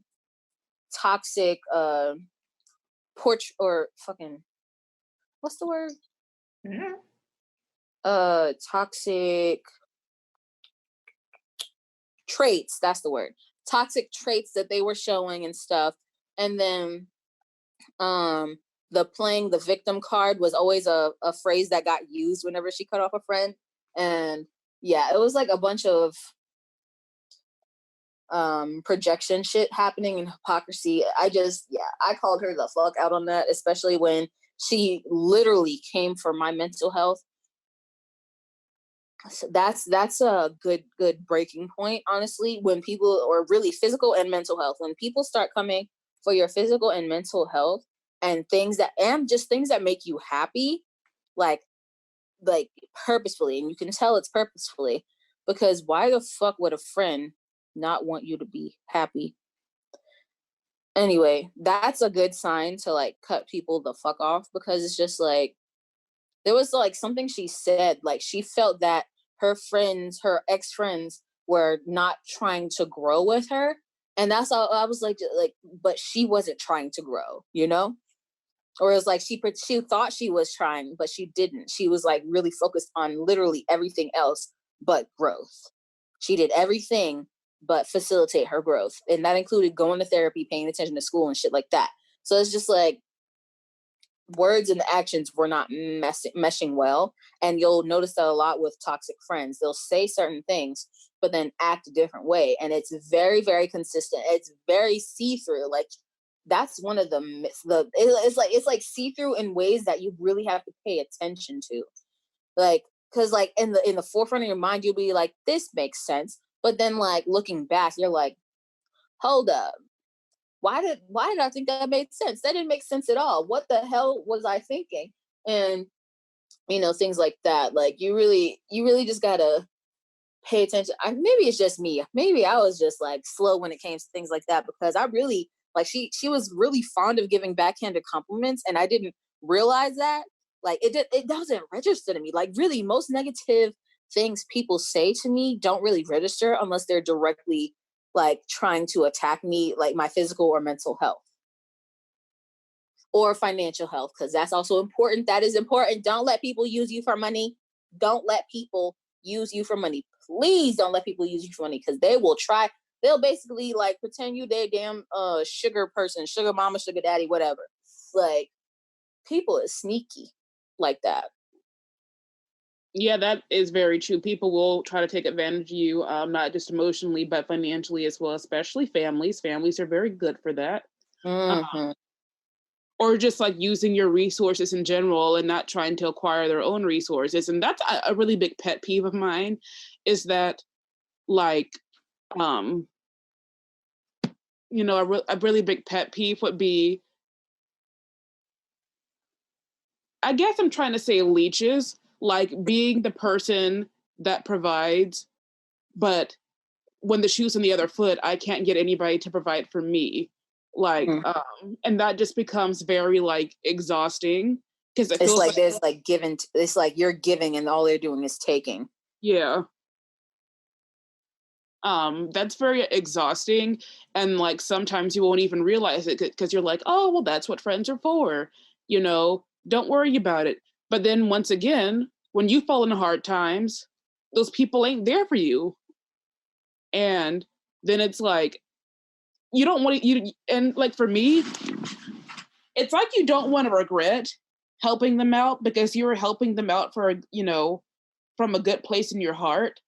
But then it still kind of stings when you need the help, and then people just kind of come up with all these type of excuses as to why they can't help you, or they're just very dismissive. And I'm not even just talking about loaning money, because everybody's financial situation is different. But just more so, like, they can't even be there for you emotionally after, you've helped them physically. And that's just, I don't like friendships or relationships like that. And as far as when it's appropriate to cut somebody off versus distancing, I would say they are different. I feel like every person should come up with a list of deal breakers when it comes to both platonic and non-platonic relationships. And I feel like once you see a deal breaker in your relationship, I think you need to cut them off, because that is a deal breaker. And as far as distancing yourself from people, to be honest with you, I feel like that's something that's going to be invadable, especially as you and your friends and your family transition into different stages of your life. So, for example, it could be going from high school to college, from college to grad school. It could be going from being a student to being a full-time worker. It could be going from being single to being in a relationship, from being childless to being a parent. Like, those are really big transitions. And a lot of the time, the person at hand, they have newer priorities, which may not always be the friendship.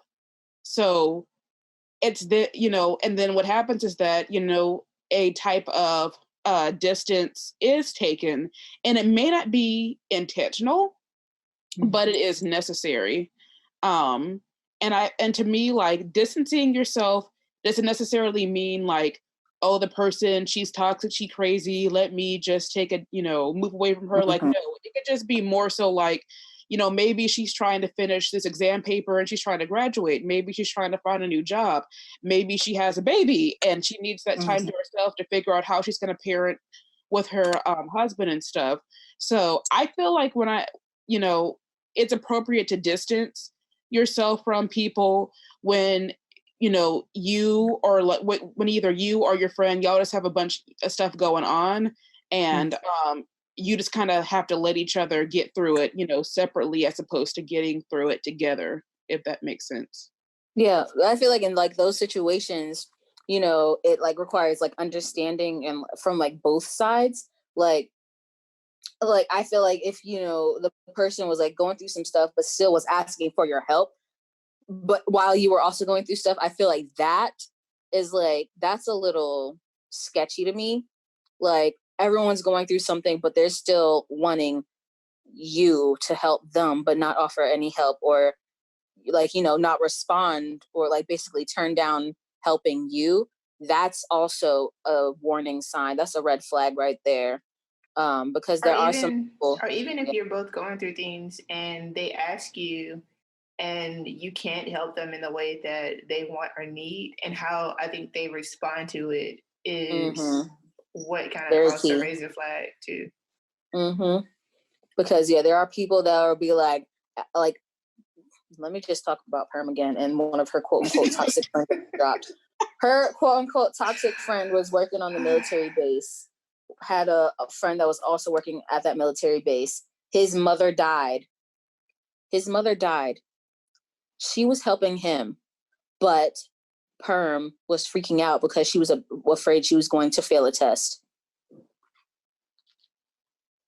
And she got mad at friend for taking care of her man's mom, or her man situation with the funeral and everything. And I told her, I was like, but that's her priority. But she always prioritizes her man over me. And I'm like, his mother died. I was like, his mom died.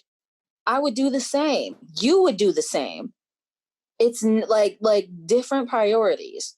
It's not that she don't care about you. It's that her man's mom died. Someone is grieving, and she probably knew the person too. So she's probably grieving.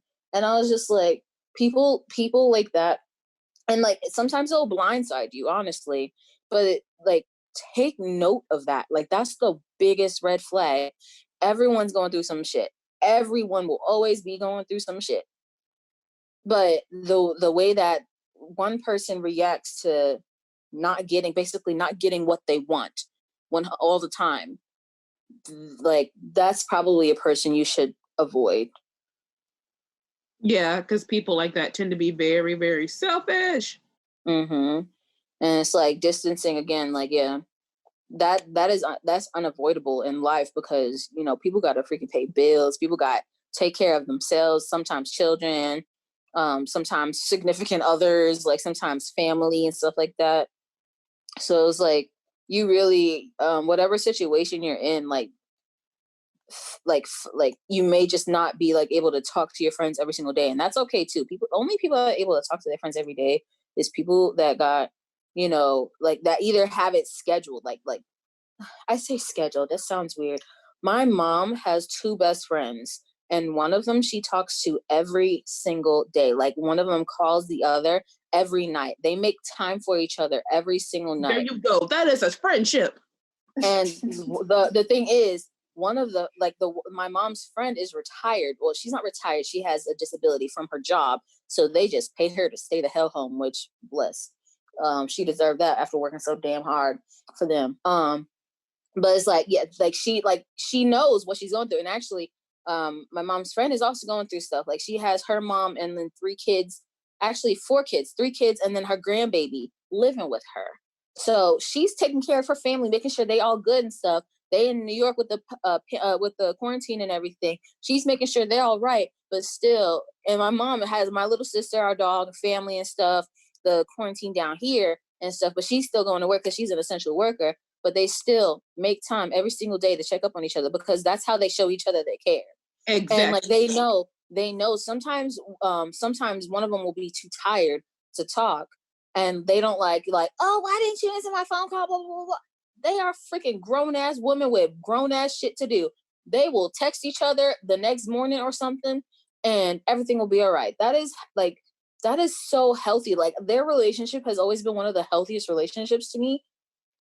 And like that's why it really irks my nerves when people are just so and feel so entitled to the people they supposedly care about, like time and attention 24 hours a day, 7 days a week. Like that is not how life works. You literally have to maneuver things around if you truly care about a person, like, and like show, like, you know, want to show like that you care or whatever, and like, you know, or just have a healthy ass relationship. It's gonna take some maneuvering around to, like, you know, or really it's just like communication and like, I don't know, a self of decency. I don't know, like not everything revolves around one person, but it's like for every single person that's going through stuff in their life, like, you know, your friend is also going through some stuff. So I don't know, it just don't make sense to me. It makes sense to people who are self-entitled because they self-entitled and feel like everything should revolve around them. But for me, it's like, why would you try to force someone, or like why do you need that much attention? That's probably something they need therapy about too. Why do you need that much attention that you're willing to like risk your friend's mental stability and stuff because you need care now? You need a hug, you need this, you need that. It's not about you. I mean, a lot of that could really stem from neglect, you know, from childhood, not getting the attention that they really needed or deserved. Or sometimes it's just a personality trait. I swear, a lot of people like to blame stuff, you know, the reason why they are the way they are due to the past, when in reality it's just like, no, you're just full of shit. Like, to be fairly honest, like, and to add to that, I do think it's important that, well, at least for me, Adia, as you know, I really have made some adjustments to my friendship circle, and just applying to the whole distancing concept. Like, for me, I've just noticed throughout my life, like I've had best friends and then I've had close friends and I've had associates. And I feel like the way I differentiate between the people is just honestly by how often they talk to me. So like if I don't hear from you at least weekly, I don't really consider you, a like best friend, just because like in my opinion, like unless something serious happens, like a serious life event, it's like, dude, you can't even call me and see if I'm breathing. Like I just don't particularly care for that. And also I would like to say best friends and close friends are like two different things. I feel like close friends are more so just, it's kind of like based off of like the time you've known somebody, and like if like if you've shared personal things with them, whereas like a best friend, those are the people who you like, who are consistently going to be in your life, and Their family, like yeah.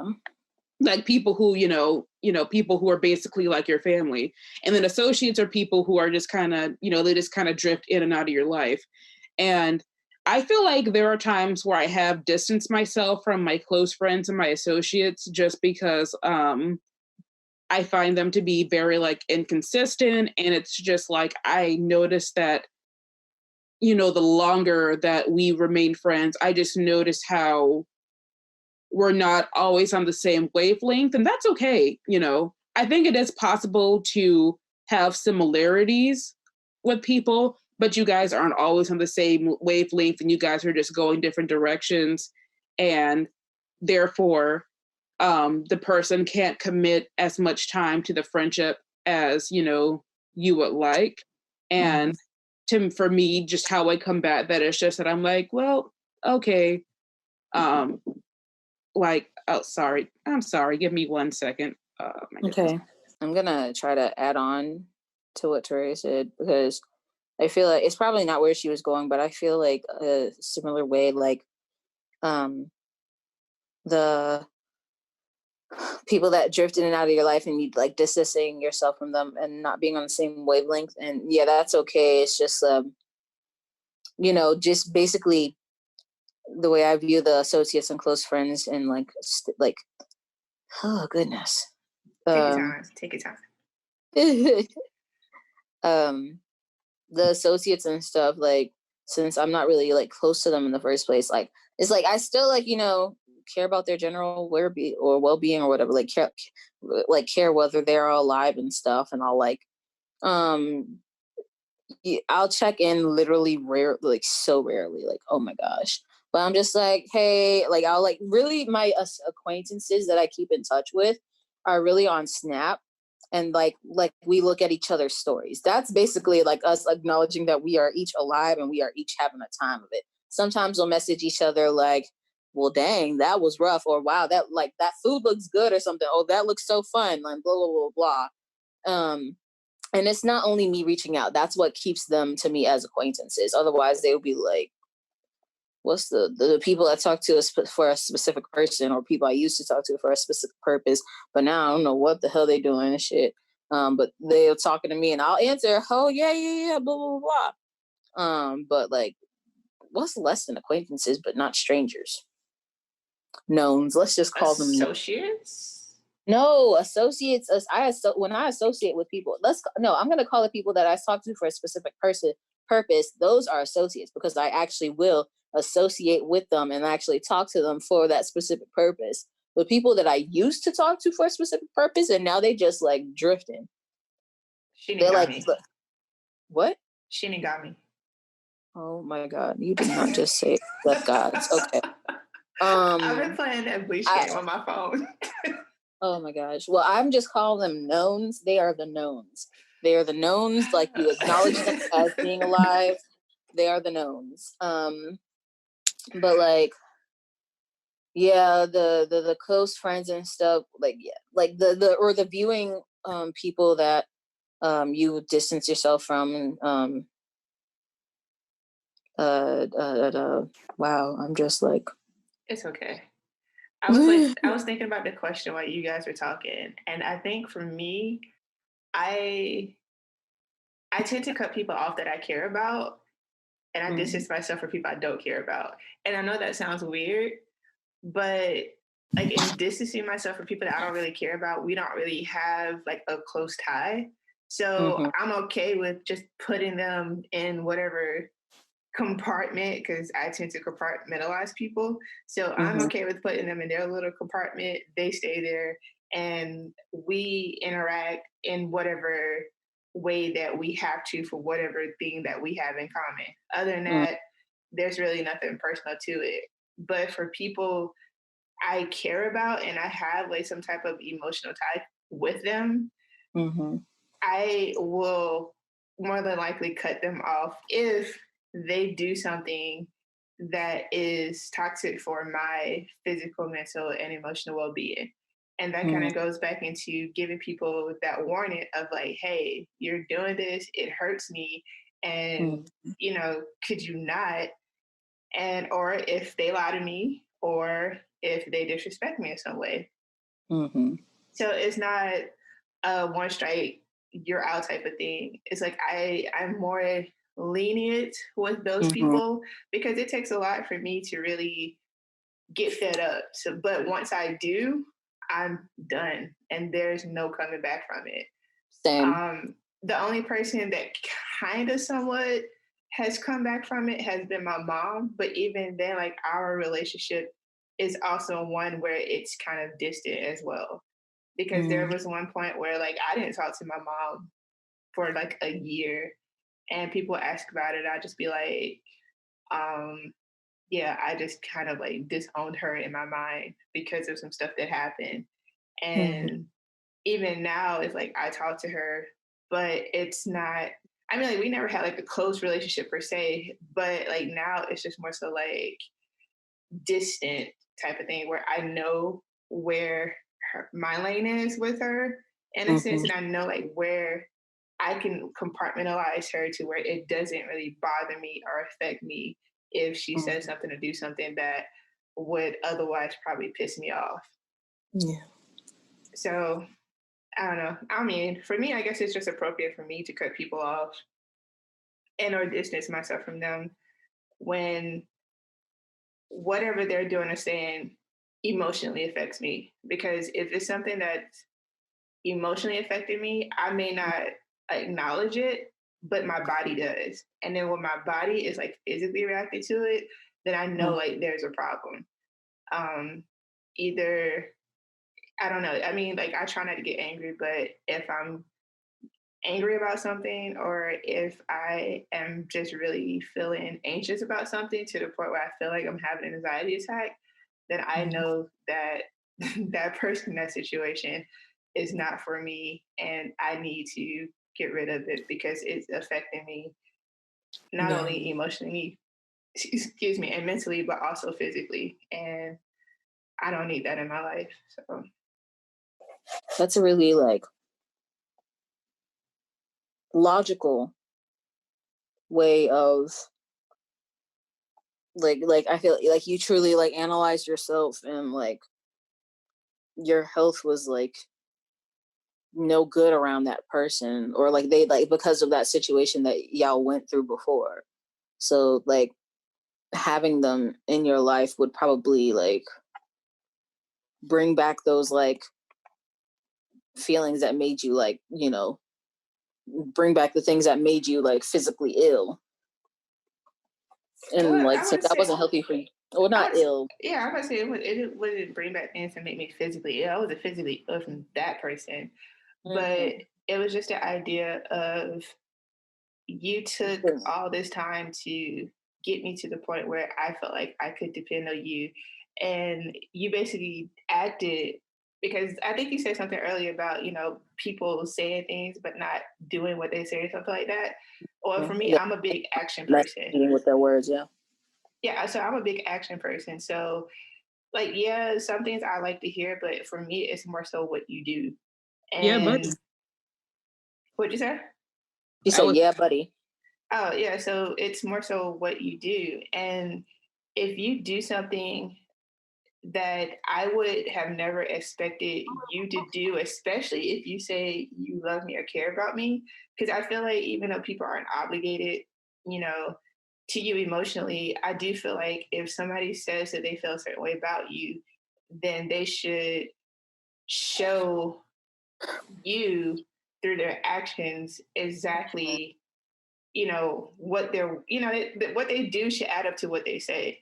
So I Mhm. feel like Very if true. I say like I love you, I'm showing you that I love you by, not trying to intentionally hurt you or not try to, Mhm. whatever that would make you kind of like question, wait, do that person really love me? Because what they're doing to me isn't showing me that.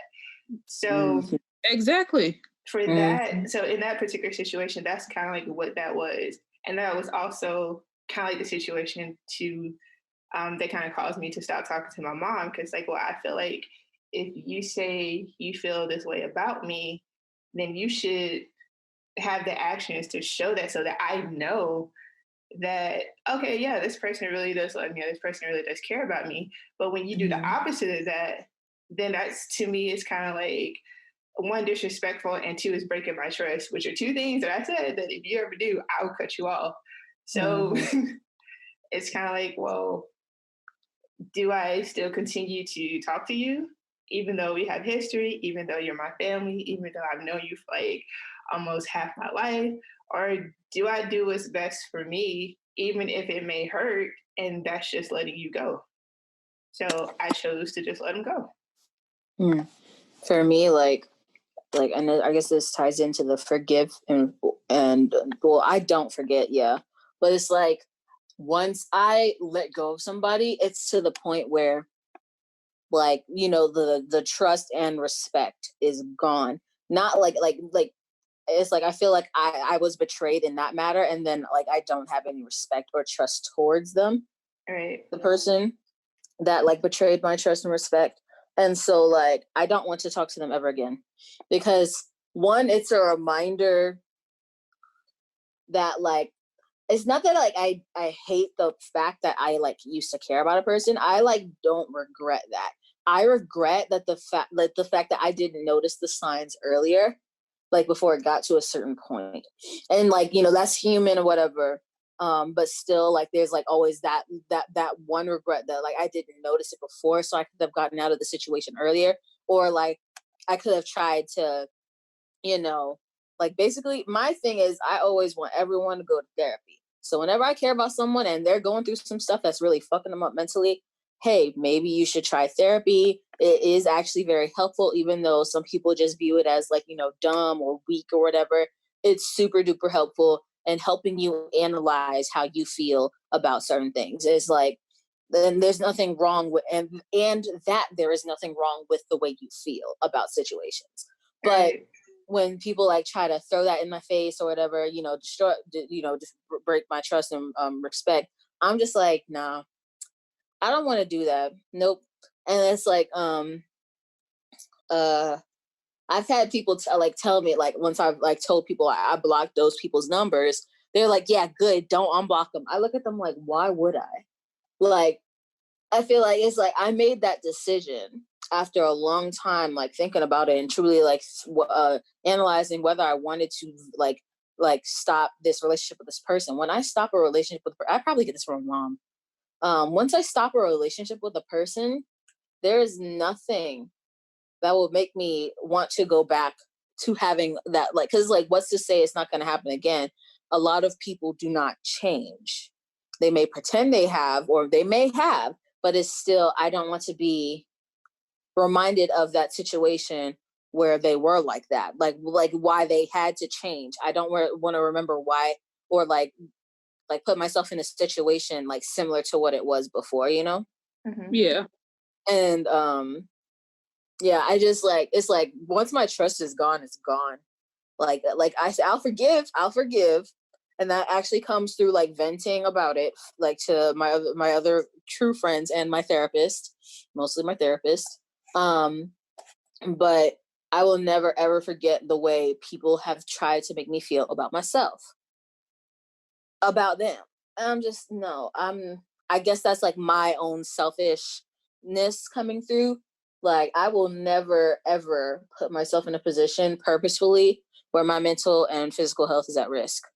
because I've done it before accidentally and in relationships with other people, and absolutely never again, ever, ever, ever, ever. And I don't quite understand the people like the, you know, like the stereotypical teenagers like who do that thing. I mean, like, they're growing up, they'll learn their lesson eventually, but it's like the adults who do this stuff as well. And the adults that are either the toxic people or the people that are you know, manipulated by those toxic people, and but leave, like not the people that stay with the, you know, the toxic people, the people that had toxic people in their lives and then either cut them off or the toxic people left, and they still let those same people back into their lives, even though they, you know, like left or like had the toxic person leave.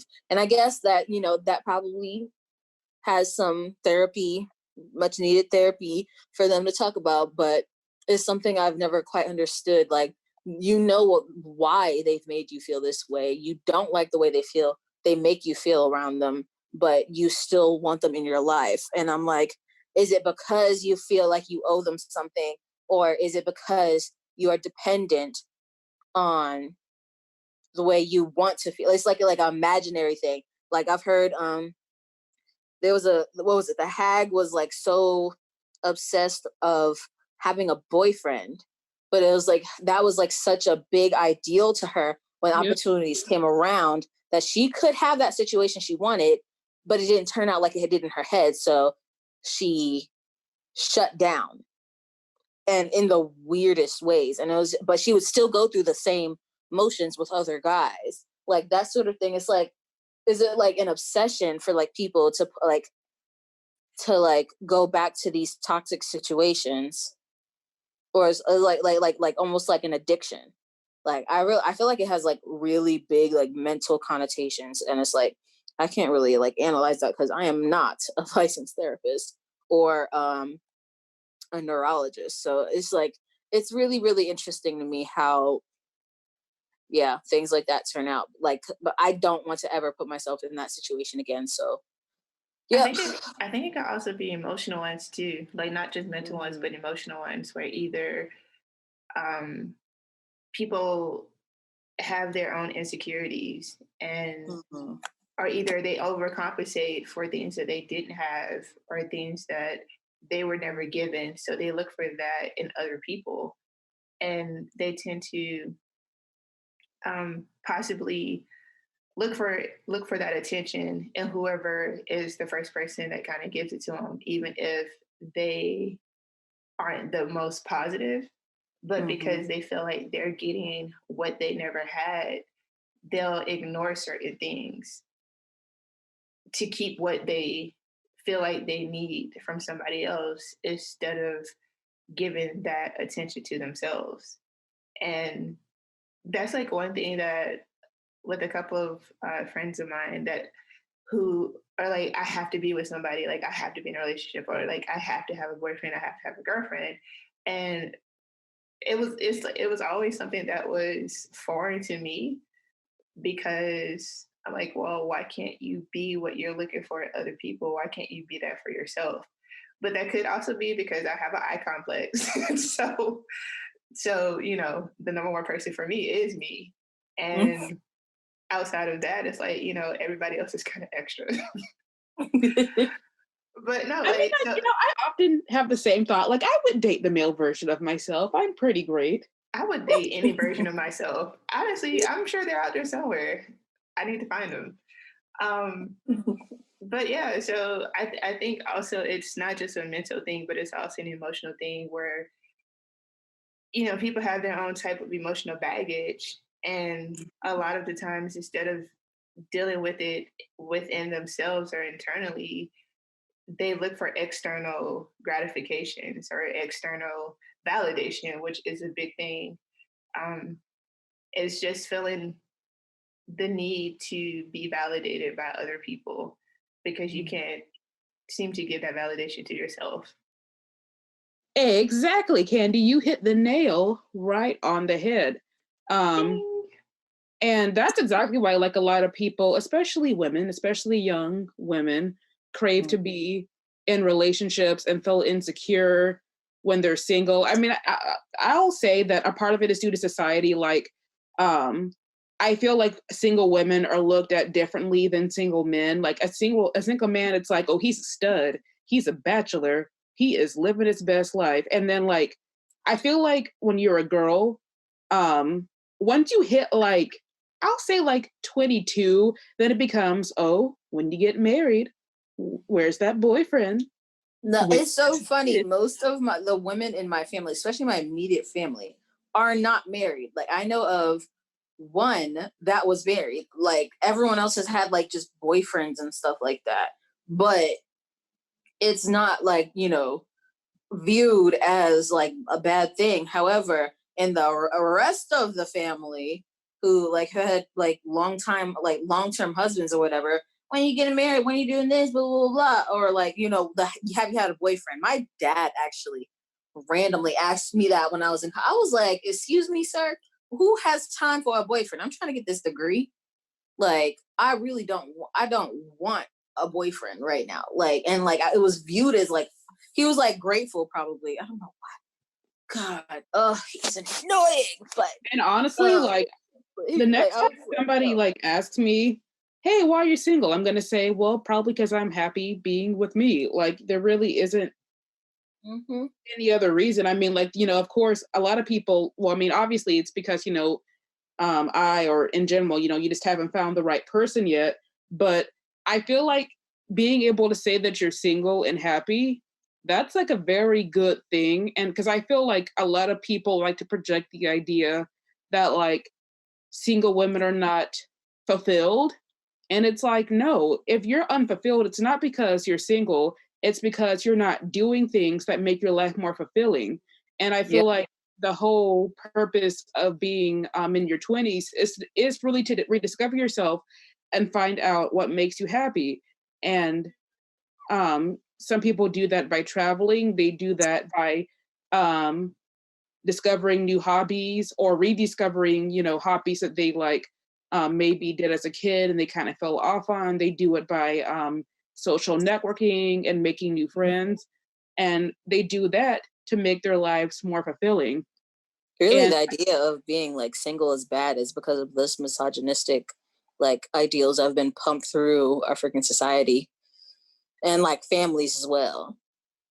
yes, and that has a lot to do with it. But I just want, all my single women that are listening, um, when you do get into a relationship, it's also important to have a life outside of your relationship.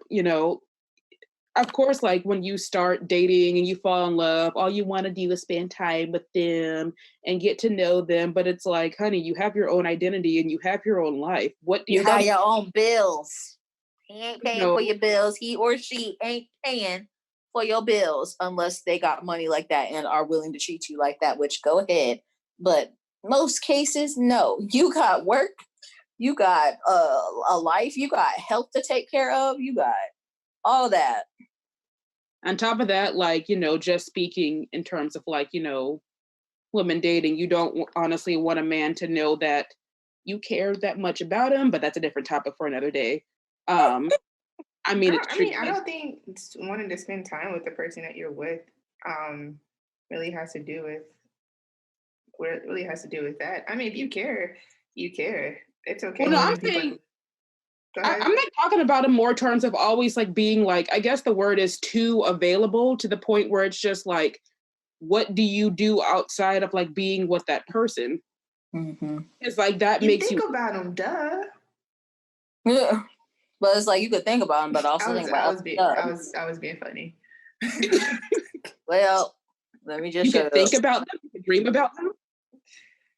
No, I get that because yeah, I was like that at one point where the person I was dating, um, it felt like they were too clingy at first because they were like always there. And again, I am a very egocentric person, so I need me time, and I have no problems voicing that. And that was a foreign concept to them. It's like, well, why do you need time to yourself? Because I do. I am used to being, I'm used to spending time with myself. So at some point, like, yes, I enjoy your company. I enjoy being around you, but I also have to reset. And I can't do that oftentimes being around people because, as an introvert, we reset our energies by being by ourselves. So it's like, I love being around you, love your company, but also you feel a little bit too clingy and I need you to kind of like take a step back.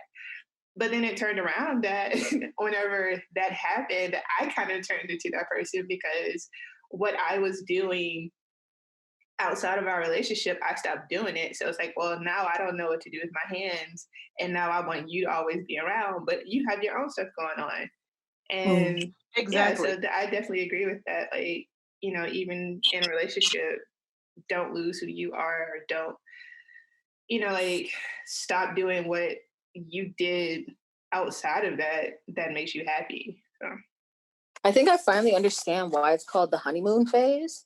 Cause like I feel like when people get into a new relationship, it's like a similar feeling to like just being married. Like so like you're trying to like be around them all the time and get to know every single thing about the person fully and then basically spend the rest of your life with someone. But it's like, bruh. And then you wake up that one morning and like, oh, you still here. And it's like, you have to get to know the person again, like without like the little rose tinted glasses, so to speak. But it's just like every single person needs space and time to deal. Like being in a relationship is like a change, and you're constantly changing throughout it. And I think a lot of people don't understand. That's why there's so many like people, single people, and also divorces and stuff. That's another topic for another day. Yes, which we can have another day. So, yeah, we can actually wrap up this episode. Yeah, we rambled so much. It's a good talk. We had a lot of good points talking about relationships, friends, and families. And honestly, you can all stay up to date with the latest releases and information. You can find us on Facebook and Instagram and follow us on Twitter at the By Identity Podcast. Until next time, bye-bye. Bye. Bye-bye. Bye-bye.